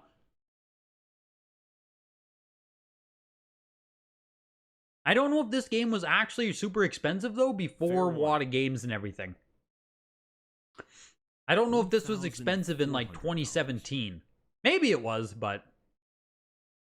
Ocarina of Time Japanese pushing its way to almost $1,700 here. Yeah, I love the Ocarina Japanese cover. It looks like it arguably, I would say it's better than the North American one. Obviously, the North American cover is very iconic, but like for actual design, I think the Japanese cover is nicer. I think it just exemplifies the game and the aura, and you know what I mean? I think it has more character as well, just more personality. I know the North American games, we did the emblematic look on them all, but this just looks awesome too. Sold for $1,687.50. Nintendo 64 VGA 85 with the Atomic Purple controller. Looking for $4,000, qualified, 85 on this. And then also the Pikachu N64 is coming up next. 80 plus qualified on that as well. A couple qualified N64s here. Next lot. $4,000 for the qualified with purple. Here's the qualified Pikachu N64. Like I said in my Instagram, like the greatest console ever made, in my opinion. Looking for $4,250. $3,600. You're watching a horror movie? Not the auction, but you won the 90 Canadian Game Boy. Let's go, Simon. You got yourself a Canadian Game Boy. I think that makes you an honorary Canadian, at least for the day.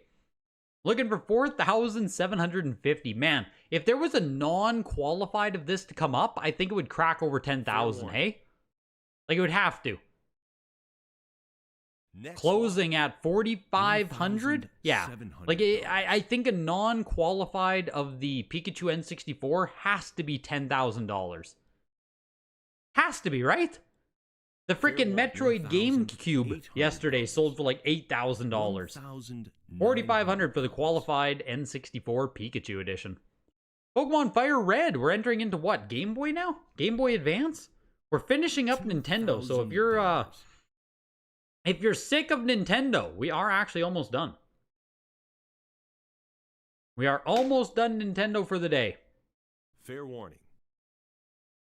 Fire Red 9.6A Plus with adapter, early production. It has the misprint on the back. We'll see if these Game Boy Advance. We'll see if these Game Boy Advance Pokemons can hold some of the steam from yesterday. So far, this 9.6A Plus, it does not look like it. Looks like a 9.6A Plus sold for like $3,600 not that long ago. $2,600 for the 9.6A Plus. I think that's actually a deal. Fair warning. Thanks, Greg. You're putting maple syrup on your fish and chips tomorrow. Oh, that's going to be fantastic, Simoon.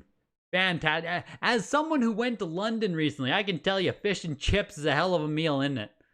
I'll tell you that much, Simoon. Fair warning. One hell of a meal, isn't it? $2,600. 9.68 plus for $2,600. You sold the CGC one for more? Yeah, that's what I thought. Like it just, $2,600 for a first print Fair Fire warning. Red? It feels like you're actually avoiding the Charizard tax right there. 9.68 plus Leaf Green. Going for 3. Yeah, there you go, right? So Leaf Green just sold for more than Fire Red. That's not gonna happen often there. 2,600 for Fire Red, 3,000 for Leaf Green, both 9.68 plus first prints with the misprint. Here is a 9.8 A++ later production copy of Leaf Green. Highest on the pop report, of course. Later production copy, 9.8 A++, shooting for almost 7,000 here. No adapter included, so that's how you immediately know it's a later production Leaf Green. Fire Red also has copies that don't include the adapter. Shooting here to over $8,000? $7,500. Over $9,000. $8,000. We're going. Man, I'm kind of surprised. Like, I guess we talked about it yesterday, but 9.8 A++, like it's a later production copy. Fair Later warning. production copy. Forever will be a later Next production lot. copy. 9.8 A++ selling for $9,375. $100. First print 9 point, like it sold for $120. 3 times the amount of a 9.6 A+ first print. You could have 3 9.6 A+ first prints. I mean, I don't know, man. Fair warning. I would personally take the first print all day, every day on this with Pokemon stuff, Next but lot. I get it. 9.8 A++. Harry Potter and the Philosopher's Stone. What is this? A poster? Is this like a frame poster? Rolled condition, holofoil British bus shelter poster? This poster here, or whatever sold, is 71 by 47. Isn't that fucking huge? $2,000. Wow. Yeah, a British bus shelter poster. So it went on the side of like a bus stop. That poster is fucking massive, man. $139. The Nintendo GameCube console. Wait, did it not get any bids? I didn't mean to miss the fucking auction here. $5,375 for the Smash Melee set. I'm surprised it sold so much lower than the Metroid set. The Metroid set yesterday went for like $8,000. The Melee set, $5,300. I'm a bit surprised by that. In the auction, let's not miss Heart Gold then. Jesus, VGA 95 Heart Gold here, big box, looking for $4,500. Can't believe how quick that auction ended on the Melee GameCube. I thought I had a second. Yeah, 108 people watching, only 23 likes. I tell you, Poker Face. I tell you, man. People are stingy with the likes out there, dude. This is life as a YouTuber. People are stingy giving out them likes. To the few of you, to the, 23 of you who did hit the like button. You're the real ones. You're the real ones. You're the reason this channel exists. Pokemon Heart Gold VGA 95 going for $4,250. I think is actually pretty good. I think I was looking at the comps there, and VGA 90 sold 2023, 3,095, used to be 5,500 2 years ago. I mean, Pokemon Heart Gold, I think, is a great purchase. I think Soul Silver is a great purchase. I think it will always be expensive, you know what I mean? This is kind of crazy. VGA 95 mint uncirculated Nintendo Switch Lite. This is from 2021. It's the Dialga and Palkia edition console, pushing over $2,000. To be honest, it automatically covers... Really? It automatically covers the like button with the chat. What? What the hell, YouTube? Come on. Melee! Don't make me take my like button back. Yeah, Melee. Melee for life. I will say Melee until the day I die. $2,400. Sega Genesis starts now. Yeah, the Nintendo Switch, $2,250 for the VGA 95. Oh man, I am way more excited about like a 95 big box Heart Gold than I am about a like $2,000 for the Switch. You know what I mean? Like, I would rather pay $4,000 for this than $2,000 for this. That's what I'm saying. Me personally. Ernest Evans, $3,000. Sorry, Hamster, I frickin' didn't even watch your game there, dude. I apologize. Ernest Evans went for $3,000 though. It does seem like he got some love. John Madden Football is back again. Clamshell, early production here. Sorry. It's a Taiwan. It's cardboard. Cardboard early production, 9.4B. Rick, you won the Fire Red. I got nothing bad to say, dude. I got nothing bad to say, Rick. Did you not hear? Did you not hear what I said about the Fire Red? I thought this was one of the best deals so far of the auction, man. I think that Fire Red went cheap. I don't know what I'm missing, but maybe we're both just idiots, Rick. But I thought that Fire Red went pretty cheap. John Madden Football, the 9.4B for $1,600. One of the most affordable copies of John Madden that sold for a while, actually. Early production cardboard here. One of the most affordable copies of Madden. B, it's a B seal rating. I get it. Shit seal, but like affordable. Lakers versus Celtics in the NBA playoffs. 9.2A plus here. Pushing its way. Oh my gosh. Looking for almost $2,000. Lakers Celtics NBA playoffs. That's crazy. Only 3 copies of the early production on the Pop Report. These frickin' Sega Genesis sports games, man. You turned down like $100,000 for that Madden years ago? Literally, like this exact copy of Madden, the 9.4B? This exact copy right here, Hamster? Is that what you're telling me? Or he took away, he deleted. I knew I couldn't trust him. He deleted the message. Yeah, Rick, I think it's a great purchase on that Fire Red. Like, fantastic. Especially given what we saw yesterday with Pokemon prices. I can't believe Fire Red kind of fell through the cracks here.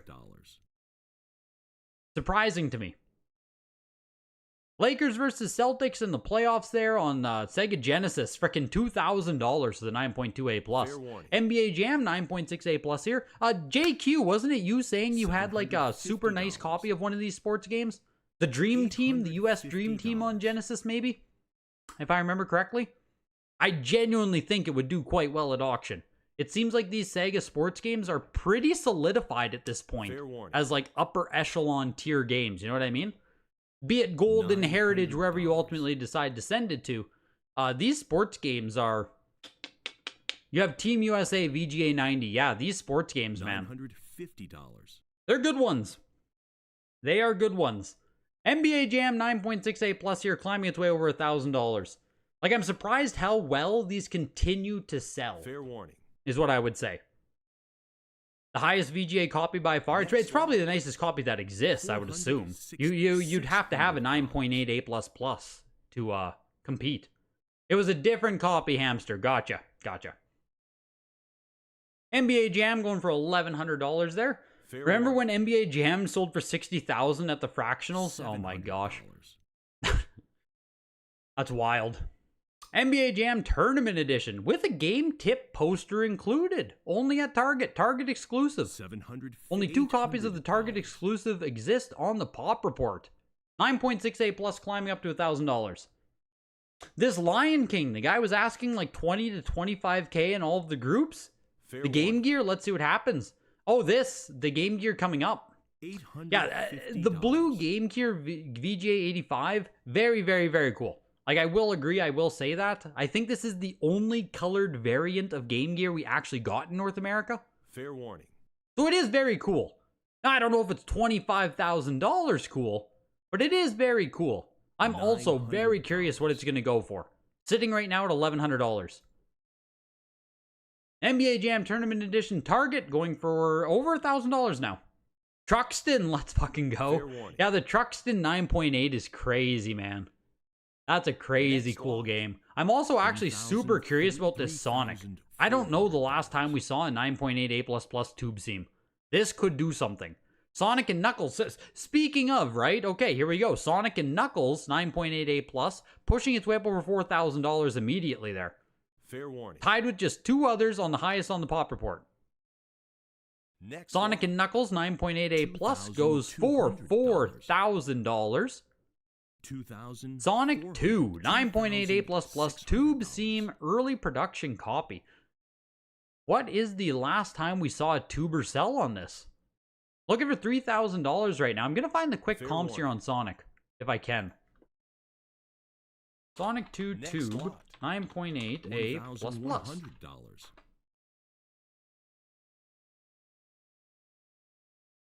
$2,100? July 2023? $4,500 before that? I think those are it. Just sold for $3,000. So if this is the last one, July 2023, then it's up quite a bit. $2,100 versus $3,000 there. Truxton, 9.8 A+. Very cool. Very, very cool. Top copy on the Wada Pop report, just 6 total. I know people love Truxton. Very fun shmup on Sega Genesis, so Truxton had better fly. Looking for almost 2,000 right now. Looking for almost 2,000. Looking for another bid on Truxton here. It is beating the both of the 9.6 A+ sales from 2024 and 2023 respectively. So it's not doing that bad right now. Could get some more juice.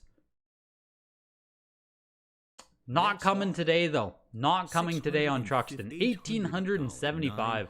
A 9.6 Sonic 2 sold for like 26,000 on Heritage. Oh my gosh. $1,200. 1,875 for Truxton. Virtual Bart, 9.6 A++. You sold an early Sonic Game Gear for 30,000. The game or the console, JQ? The only Game Gear thing that would hit 20 and 25K would be a sealed power drive. Does power drive even like exist? Virtual Bart, holy shit, 9.6 A++ is like shooting for $4,000 here. Over 4,000, looking for 4,750. Wow. I'm surprised Virtual Bart is getting this kind of love here. We're looking for $5,000. 9.6 A++ Sega Genesis Virtual Bart. Blowing away stuff. The console, gotcha. That's what I figured, JQ. That's what I figured. You quit, Sonic and Knuckles outsells Truxton by 2. Next lot. Yeah. $800, $950. I tell you, man, welcome to the new world. Why bother buying something rare and interesting and good like Truxton? Just buy Sonic. Just buy something with a hedgehog on it, man. Virtual Bart. I'm blown away by this, man. I'm blown away by Virtual Bart for $4,750. Like, whoo. The early one with the glass screen and the Sonic 1 Game Gear packed in. Or the Sonic 1 game packed in. Fair warning. I don't even know if I know which box variant is the really early one anymore on Game Gear. Next lot. X-Men 2, The Clone Wars, 1,187. Here is the Lion King Game Gear. Like I said, very, very, very cool. What does it say? The only one on the VGA census. Wow. All right. There you go. VGA 85, the only one graded by VGA. Blue, limited edition Lion King Sega Game Gear. Pushing its way up to $1,750. The black box one. The black box one. Gotcha. $500. With the red lasers. I'll have to see if I still have one of those CIB JQ. I have a couple CIB Game Gears still. I don't remember if I held on to or if I even owned one of the black box ones. Gotta go through Mom's basement at some point. Looking for $2,000 here on the Lion King Game Gear. Over 2,000 now. Slowly but surely climbing its way up over 2,000. $2,000. You weren't a fan of the Game Gear when I was a kid? I didn't even know it existed when I was a kid. Didn't even know it existed when I was a kid, the Game Gear. Fair warning. $2,500 we're looking for? $2,000. Got it. Looking for $2,750. I actually just sold off my Sports Illustrated Championship Football and Baseball on Game Gear, my CIB copy. Sold it to a guy who's finishing off his full set. Sold off that and Paperboy, CIB Game Gear games. So one day I'll actually go through my Game Gear stuff and get rid of most of it, but I don't know. Not yet. Not yet. Slowly but surely. Looking for $3,000 on the Lion King. Looking for $3,250. Slowly but surely. The Lion King Game Gear is climbing. To the guy in France? No. Fair I warning. don't think so. Some guy in the States. Next lot. I was not a Game Gear kid. Nope. I didn't ever play on it. I didn't own one. Nothing. But for some reason, I really liked collecting for it. Collecting for it was really fun because everything's so freaking rare. The Game Gear ends at $3,000. VJ85. $950. I don't know. I don't know if it's good or bad or what. Game Gear is so hard to... It's niche. It's just niche, man, at the end of the day. So, $3,000 for the Lion King console, pretty darn cool. Yeah. Look at the last comp. Is there a comp on this Lion King Game Gear? $2,400. Is this the one, Jeff, right here? $2,800. Is this the console you're talking about? $3,000. There's a Lion King Game Gear that sold last year?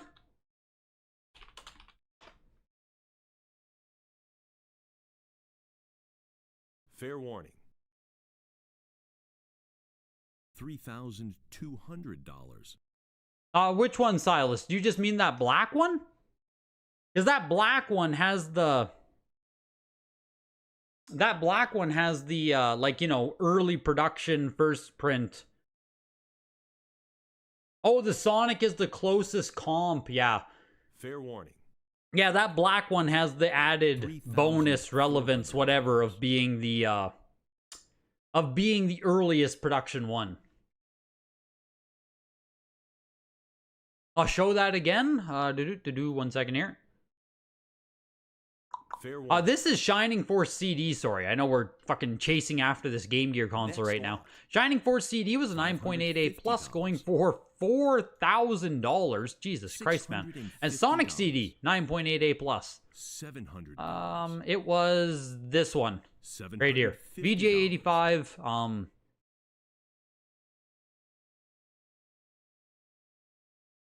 That's the one right there. $7,200, November 2023. VJ85. Shining Force is a great game. Shining Force is that like grid style game. If I believe it is, right? I think it's that grid style. Not for me. Not for me. Is that the actual console there, JQ? Like, do you think that's the exact same one that he sold? If so, that's crazy. If so, that's crazy that he bought it for 30 and dumped it for 7. Sonic CD 9.88 plus, nicest copy on the Pop Report. Top example they've ever sold at Heritage. Jesus Christ, man. I didn't realize 9.88 plus was so difficult. Pushing its way up to $1,800 here. Pushing its way up to $1,800 here. The Sonic CD has some weird lines on the back. Is it just the overlap seam you're seeing? You can take a peek. Has to be it's the only one? Yeah, that's crazy. Yeah, you might just be looking at this, I assume? Or unless it's this big thing going across. But there's the overlap seam there. Could also be the... It's a 2020 grade. We also could be looking at a fucked up Wada Games blister. Hard to say. Hard to say. Because you can also see on the front, this is one of the... Like, the Wada Games blisters back then, man, were absolute trash. So you can see on the front, there's all this shit on it, too. Like, down here, this is all on the blister. So, like, you'd almost have to recase it just before you could even see what the hell's wrong with it. If anything, you know what I mean? That line going across horizontally is very odd, I agree, but it's just so hard to say in these old Wada blisters. $3,000 anyway for the Sonic CD, which is, like... Man, kind of crazy in my opinion, Hamster. Kind of crazy in my opinion. I didn't realize these were so hard to get in 9.8. Damn. Pretty cool. Pretty cool. Kadash, VGA 90 Plus, the only TurboGrafx 16 game in the entire auction today. $1,000. Your Kadash is deep red. This one's faded. Oh my, could you imagine? Man, this Kadash is flying here, JQ. 18 on the VGA Census, nicest example ever offered, looking for $1,500. Fair warning. You still think that's a bit low, to be honest? You love Shining Force, but to me, a mint Sonic CD should go for more. Yeah, well, is this Shining Force? We didn't get to talk about this much here. We were talking about that Game Gear so much. What has Shining Force CD done? Is this like a new sale record on Shining Force CD? It feels like it could be. Fair warning. Next lot. At Heritage Auctions, at least it is. They've only ever offered it 4 times total. $4,000 is the highest it's ever sold for. Highest graded copy ever sold. Yeah, new high point there for Shining Force CD. TurboVision TV tuner goes for $200. Kadash sold for $1,375 into PS1. We're close to my game selling. Is it time for me to get nervous yet? I don't know. I don't know, Scoob. It might be time to get nervous. Alundra, no, yes, no, yes. Alundra with the CD or the sticker on the side there. 9.88 plus, pushing its way up over $900. There's one 9.8 Sonic CD. Damn, one 9.6A plus and one 9.6A plus. Well, people just need to submit those 9.6s again, hamster. Just get those 9.6s bumped is all. There's plastic polishing compound named Novus Fine Scratch that will remove all those scuffs. You use it coin capsules, it's like magic. But the issue, Steve, with all those scuffs, it's like it's the internal blister. Like it's not scuffs on the outside of the case, it's like the layer of plastic and then the internal blister is all fucked up. So there's no way for you to like polish it out. You know what I mean? Because you can use something like Plastex as well on WATA cases or VGA cases to polish them up. Because like I use Plastex on a lot of my cases, but those internal blisters, you're just fucked. There's nothing you can do. But I know exactly what you're saying, and I do agree with you, Steve.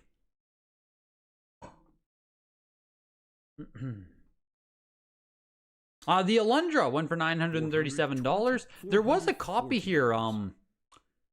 This Xenogears actually got pulled from the auction, if anyone was looking at that. It ended up having, like, people talk about heritage auctions, right? All this stuff, like, what can they do or what do they do? This Xenogears 9.8A++ actually has a large rip in it in the pre-grading photos. And because of that, someone like pointed it out to Heritage Auctions, like, hey, this 9.8A++ has a massive rip in it. And they actually pulled it away. So I don't know if they're going to regrade the game or they're just going to send it back to the consignor. But if you ever notice something with a game and you're like, hey, this looks fucking weird, you can reach out to Heritage, you can show your evidence or whatever, and they actually do listen. So just something to keep in mind. That is why this Xenogears was removed. Final Fantasy VII 9.8A+ copy Japanese. Jesus frickin' Christ, man. It's pushing up to $4,500. Whew. Still going. Someone just used their cut bid, looking for $4,500 here on the 9.8A+ Final Fantasy VII Japanese. Damn. Damn. A lot of money for a Japanese copy.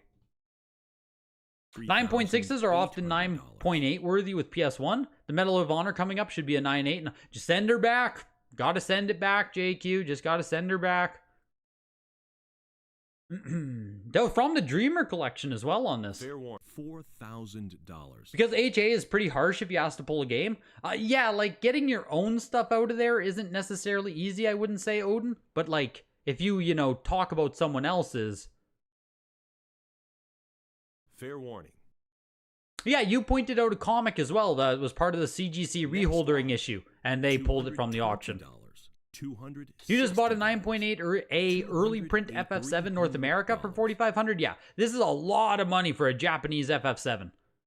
A lot of money for a Japanese FF7 right there. $4,750. Like, whew. That's good. That's a good sale for whoever can sign that one right there. Medal of Honor 9.6A++ from the Dreamer collection. $400. You were busy for most of the day. Quick scan, but it seems like big prices again today. Today is a little bit more, I wouldn't call today quite like yesterday was. Today is more, I think, what should have been expected for yesterday. You know what I mean? Like today we have some stuff where I'm saying, oh man, that feels like a deal, a little bit below comps. Belmont 2 sold a bit cheaper than it did before. Some games are doing well, but like today feels a lot more normal for the most part. What we've come to expect is what I would say.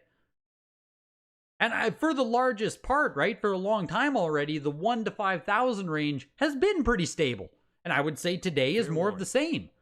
Yesterday was its own thing. That's at least what I'm seeing so far today. We're 85% through the auction here. That's what I'm seeing so far today. Medal of Honor, slowly but surely, pushing its way up to almost $700 here. 9.68 plus plus. $600.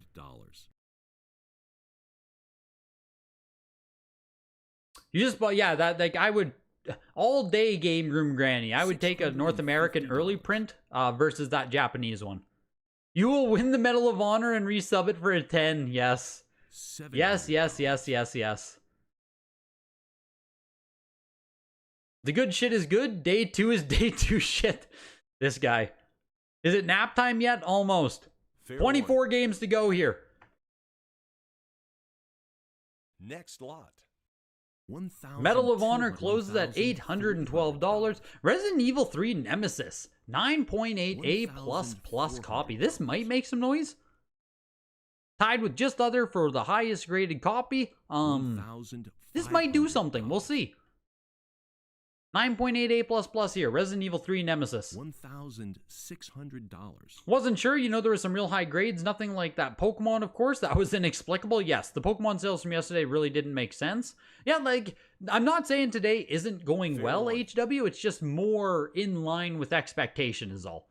The good games are doing good. There's some slippage. Some games falling through the cracks. It's more what you expect from the signature and from the video game market right now in 2024. Ridge Racer retail copy, 9.8 A+ long box. Beautiful. Absolutely beautiful. Pushing its way up to $3,000 here. Resident Evil 3 went for $1,875. The Ridge Racer, 9.8 A+, looking for $3,000. Let me just stand up for a second here. Oh. Next lot. $2,200. Oof. 2 games away from my Tekken selling. 2 games away from my game here. Getting frickin' nervous, man. Ridge Racer, 9.8 A+, ended at $2,750. Street Fighter Alpha Warrior's Dream. Cardboard long box, early production copy. 9.6 A+, also looking for almost $3,000 here. What was the craziest sale the last 2 days? Pokemon Red. Pokemon Red for sure. Pokemon Yellow was the second craziest. Next lot.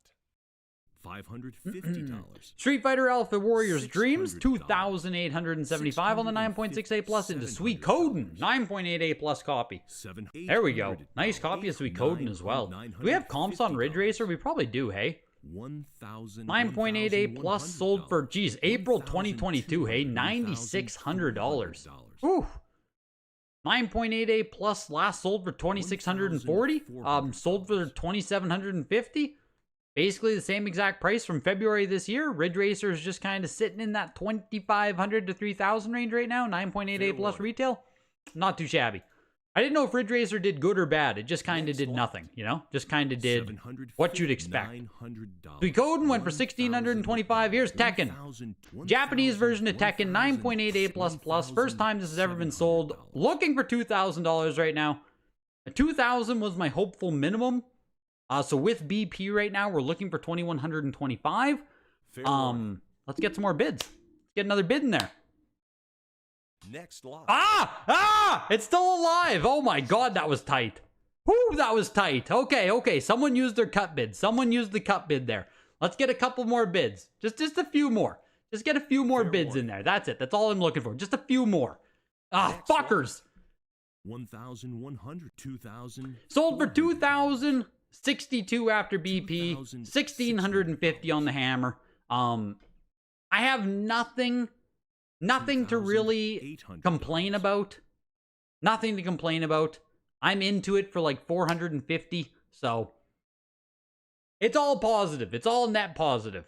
In my head, you know, you always have those hopes and dreams of like 3,000, 4,000, but no issues at all. No issues at all. 1,650 hammer. That's fine. That's fine. Big claps all around. Big claps all around. Yeah, huge profit, huge win. No complaints. This literally just goes towards the trip I just went on. So like, great, right? Fantastic. Goes towards the credit card. Perfect. Thumbs up. Tomb Raider 9.4A. Is this the same copy of Tomb Raider that keeps coming up? Like, is this the $100,000 copy that was then a $30,000 copy that was then a $10,000 copy and now it's a $3? Is that the same Tomb Raider? $3,250 now for a 9.4A. Frickin' crazy. Vagrant Story 9.8A plus. Next lot. You bid up the Tekken for me. Let's go, Game Gallery. That's what we like to hear. Did you end up winning it, or were you the underbidder? You placed 3 to 5 bids. I appreciate you. I appreciate you, man. That's what we need out there. We need soldiers like you. Yeah, Lara Croft. Number 1 video game character in the world right there. You were the underbidder. There we go. There we go. Vagrant Story, just shy of $1,000 there. 9.8A plus. Wild Arms, 9.8A plus plus. Highest graded on the Pop Report, only 13 copies of the game total. 9.8A plus plus ends at $2,500. Wipeout 9.4A plus. You'll be using this money to pay for a vacation for your wife. She's recovering from cancer. Jesus, man. That's great. Like, great that she's recovering. Hopefully that means she's doing well. Fantastic that you're gonna go on a vacation. Wipeout 9.4A plus. Looking for around 1,500 right now. The Wild Arms are 2,500. Wipeout climbing its way to almost $2,000 now. 9.4A plus.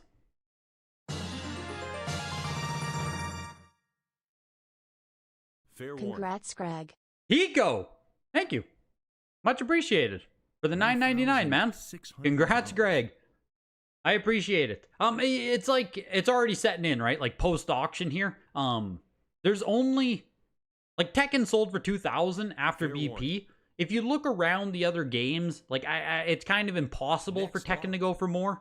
Suikoden, 1,600. Street Fighter, 2,800. Ridge Racer, 2,700. Resident Evil 3, 1,875. Like, you know what I mean? Relatively speaking, Tekken did basically all it can do right now, I guess I would say. Everything around it is kind of in that. You know what I mean? There's like a soft ceiling there. Breaking above $3,000, $4,000, $5,000 on PS1, you really got to be the best of the best. So, I get it.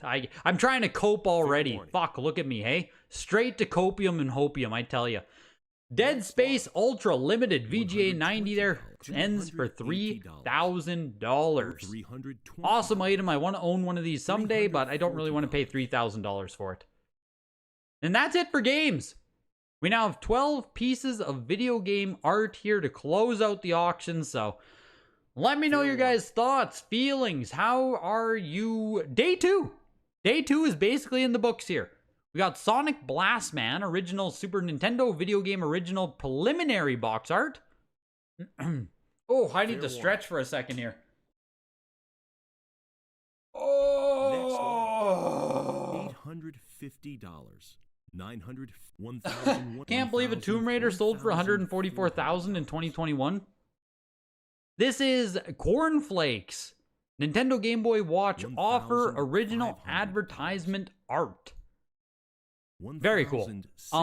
Yeah, this Tomb Raider, man, it has to be one of the oh yeah, this is even graded by VGA. Hey, no grade. I didn't realize that this was encapsulated. That's really cool. Yeah, Kellogg's Cornflakes, a Nintendo Game Boy Watch offer, original art. That's cool. I didn't even realize VGA graded stuff like this. This Tomb Raider is up there with like #1 worst losses ever, right? Like, I'm pretty positive it's this exact same grade that sold for $144,000. Now selling for $3,000. Like, the Tomb Raider, man, dropped like a fucking, I don't even know what. I don't even know what could weigh so much to drop that much. And I don't know if Tomb Raider is going to recover ever. You know what I mean? Like, I see it selling for $3,000 now. I'm not sitting here horny to pick up some Lara Croft, you know? It still doesn't tickle. I'm still not giddy. Maybe you guys feel differently about Tomb Raider, but like, I wouldn't be surprised if it keeps going down. Maybe I'm just a Tomb Raider hater. Maybe I hate women. I don't know. It's hard to say. It's hard to say, you guys. We've been live for another 2 hours today. Stop talking about Tomb Raider or Carl will make another video. Yeah. The Kellogg's Corn Flakes art here is pushing its way to almost $6,000. Pushing to almost $6,000 here. You think you're giddy, but she's only worth about $1,500 to you? Yeah, when we go live for 5 hours on a couple days here, oh man, oh, fucking sweaty in here. Getting all sweaty talking about Tomb Raider. You believe you sold the exact same Tomb Raider for roughly the same price on eBay a year ago or so? The Mario art pushing its way to almost $7,000 here. Jesus, man. This is your piece, hey Adam? I'm guessing this is your piece based on how you were talking. Looking for $7,500 now. This is 12 by 12? Yes. And the actual image itself is 8 by... it's about 8 by 8. This is yours, yeah. So looking for 8,000 on it now. What were you hoping to get out of it, Adam?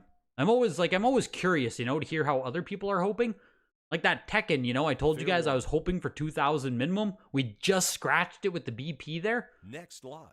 Hopefully you were looking for like, you know, 5,000 on this and it sold for 7,500 right there. $160.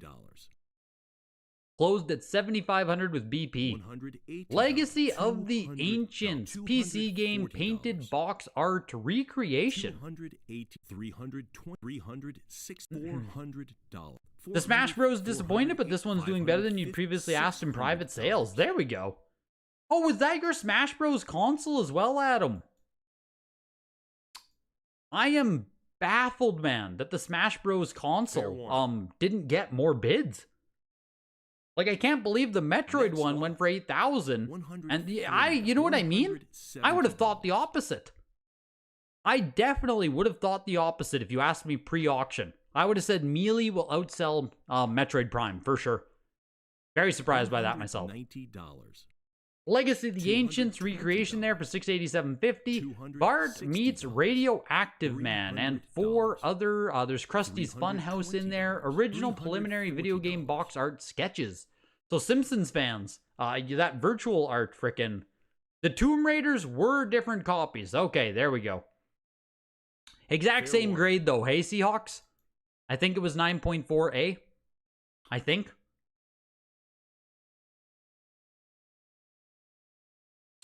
GG guys, heading to sleep. Have a good one, Simon. Have a good night, dude. Appreciate you coming out as always. $60. Hopefully London is treating you well. Oh, God. How do we feel about Signature Day 2? How do we feel? Fair warning. Isn't it funny how the art guys love themselves too much, but this art is always the ass end and sells for shit? Woo! There we go, sup, yo. There we go. I mean, again, right? I was talking about my Tekken being at the end of the auction. I think there is something to be said about this stuff just kind of being tacked on at the very end of the auction. $70. I don't know if it's a good thing. You read it? if you're gonna fire out comments like that, I read almost everything you guys put in there. You should know that by now, sup, yo. I read almost everything you guys put in that chat. Ugh. Yeah, day 2 is just like, it's an auction that I can participate in. So for that reason, it alone, I like it better. I didn't place any bids today. Like I was saying, the frickin' going on that Euro trip, like, drained me. So, for what it's worth, this is a bad grouping of art. Here's some where did these Kevin West pieces come from, Adam? I don't know if you have insight on this. There's a bunch of this trade show booth stuff. Like, I think it's kind of neat, but I also don't know if it's neat.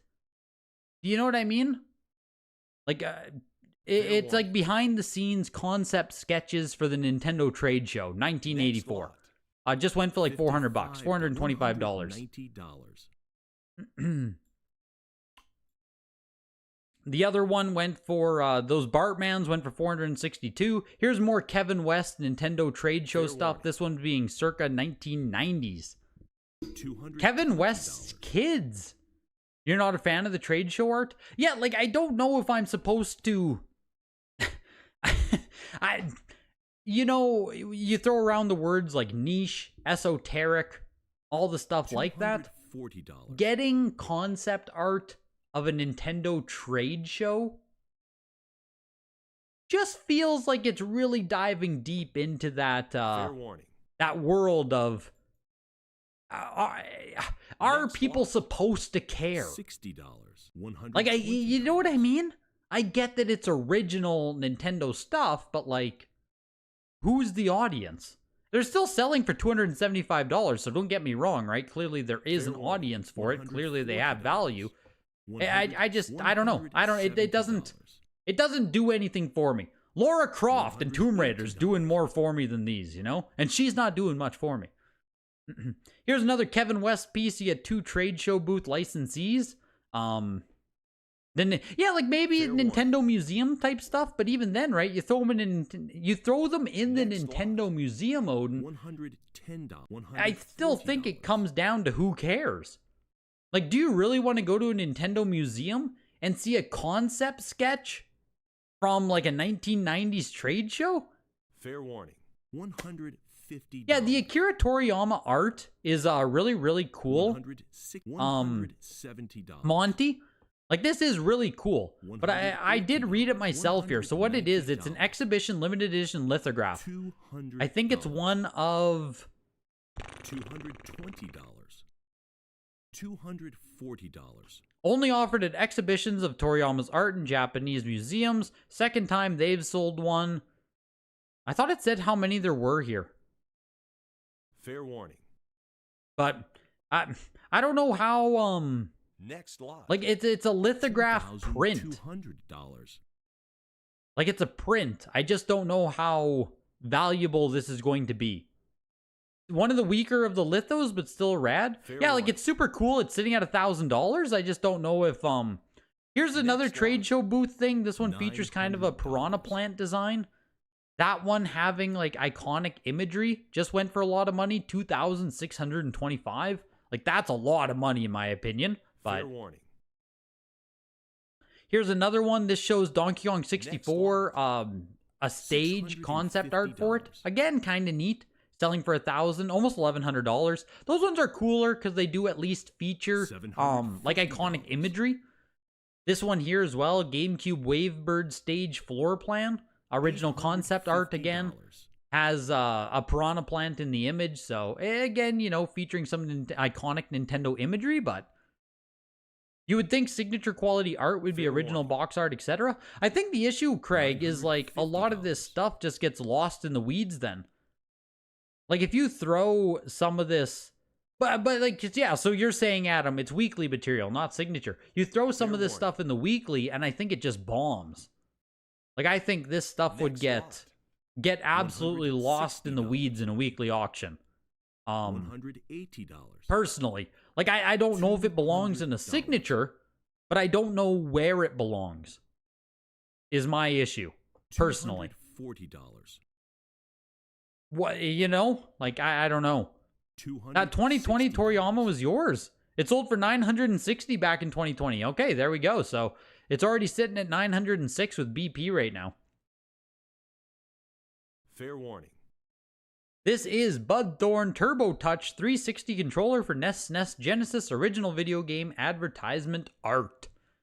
Featuring 3 generic athletes there. Kind of cool. Kind of cool. Fair warning. I am curious about how much this sells for. I agree, Monty. Like, now that he's passed away and stuff, this Toriyama art should get some love, but I just don't, like, I think you said 7,000 or something? Feels crazy if it would sell for something like that. Surely, right? Surely it can't. If it was the original, I agree, but we'll see. We'll see. Looking for 938 bucks on it. So apparently back in 2020, one of these sold for 960. Looking for $1,000 right now. Someone just used their cut bid, got the full bid, looking for 1,063. Limited edition Akira Toriyama exhibition lithograph. Fair warning. Yeah, the artwork sold well when it was video game artwork does sell well. Like, I'm not saying video game artwork itself should be shit on. It's just if like the artwork has to be something that matters. Is how I am. Like, the artwork has to be something. Fair warning. If the artwork is actually something or features imagery, and artists to something, then it'd do great. Because, yeah, I think Adams, like some of Adams in his own showcase there, sold very well. The Toriyama lithograph print closed at just over $1,000 there. So, yeah, there you go, Monty. It's not original art at the end of the day. Like, obviously, you're not buying a poster or something here, but you are buying a print. You toy with the idea of sending in the final art for something like Mega Man X, but you get scared? Yeah, I would too, man. I would too. I would too. Auctioning something like that is like, you know, obviously the original art for Mega Man X should do incredible, but like... Yeah, could you imagine if it sold for $50,000 though, Hamster? Like, that'd be pathetic, right? The original artwork for Mega Man X goes for $50K? That'd be fucking awful. But... yeah, it just feels... It's a huge gamble. Huge gamble. Huge gamble. I wouldn't have the balls to do it. Oh, you mean the Toriyama? You mean the Toriyama? Yes, I agree. I think the original would go for around $50,000. I agree. I agree.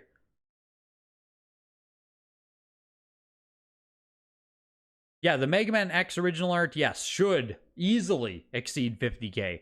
But like, you know what I mean? Where does it end? Does it get what it should? Even yesterday, speaking of Mega Man X specifically, yesterday the 9.88++ went for what, $22,000? And like, I thought that was kind of light. Oh, people would easily pay 6 figures for Toriyama published painting. Whew. Man, we're being down on Toriyama apparently. That's fucking wild if so. Like, I don't know what... the world of original art isn't a world I exist in for much. You guys know this, so... I just listen to what you guys say on a lot of that stuff. Toriyama art, obviously, I would love to own myself. Huge DBZ Toriyama fan, but... not something I ever expect to own. But that freaking wraps up the signature, you guys. That does it. Nothing today even came close to cracking into like the top 50. What'd you say, Hamster? Like $2.42 million on video games for this? I believe. Crazy. Crazy, crazy, crazy. Yeah, $2.42 million of video games just sold in the past about 5 hours. Took about 5 hours. $2.42 million worth. Crazy, man. Absolutely crazy. What a frickin' auction. A Toriyama Goku Shikishi sold for $80,000. Oh my god. Yeah, so Toriyama art is insanely expensive. I'll put out a recap video, a video talking about the market soon. We're back on Tuesday, obviously. Videos, shorts, everything's coming back. We're back. We're back from vacation. It's good to be back, you guys. Crazy auctions this weekend. Thank you for coming out. Thank you to Heritage for sponsoring videogames@ha.com. If you guys want to reach out, of course, for the November signature, you have until September.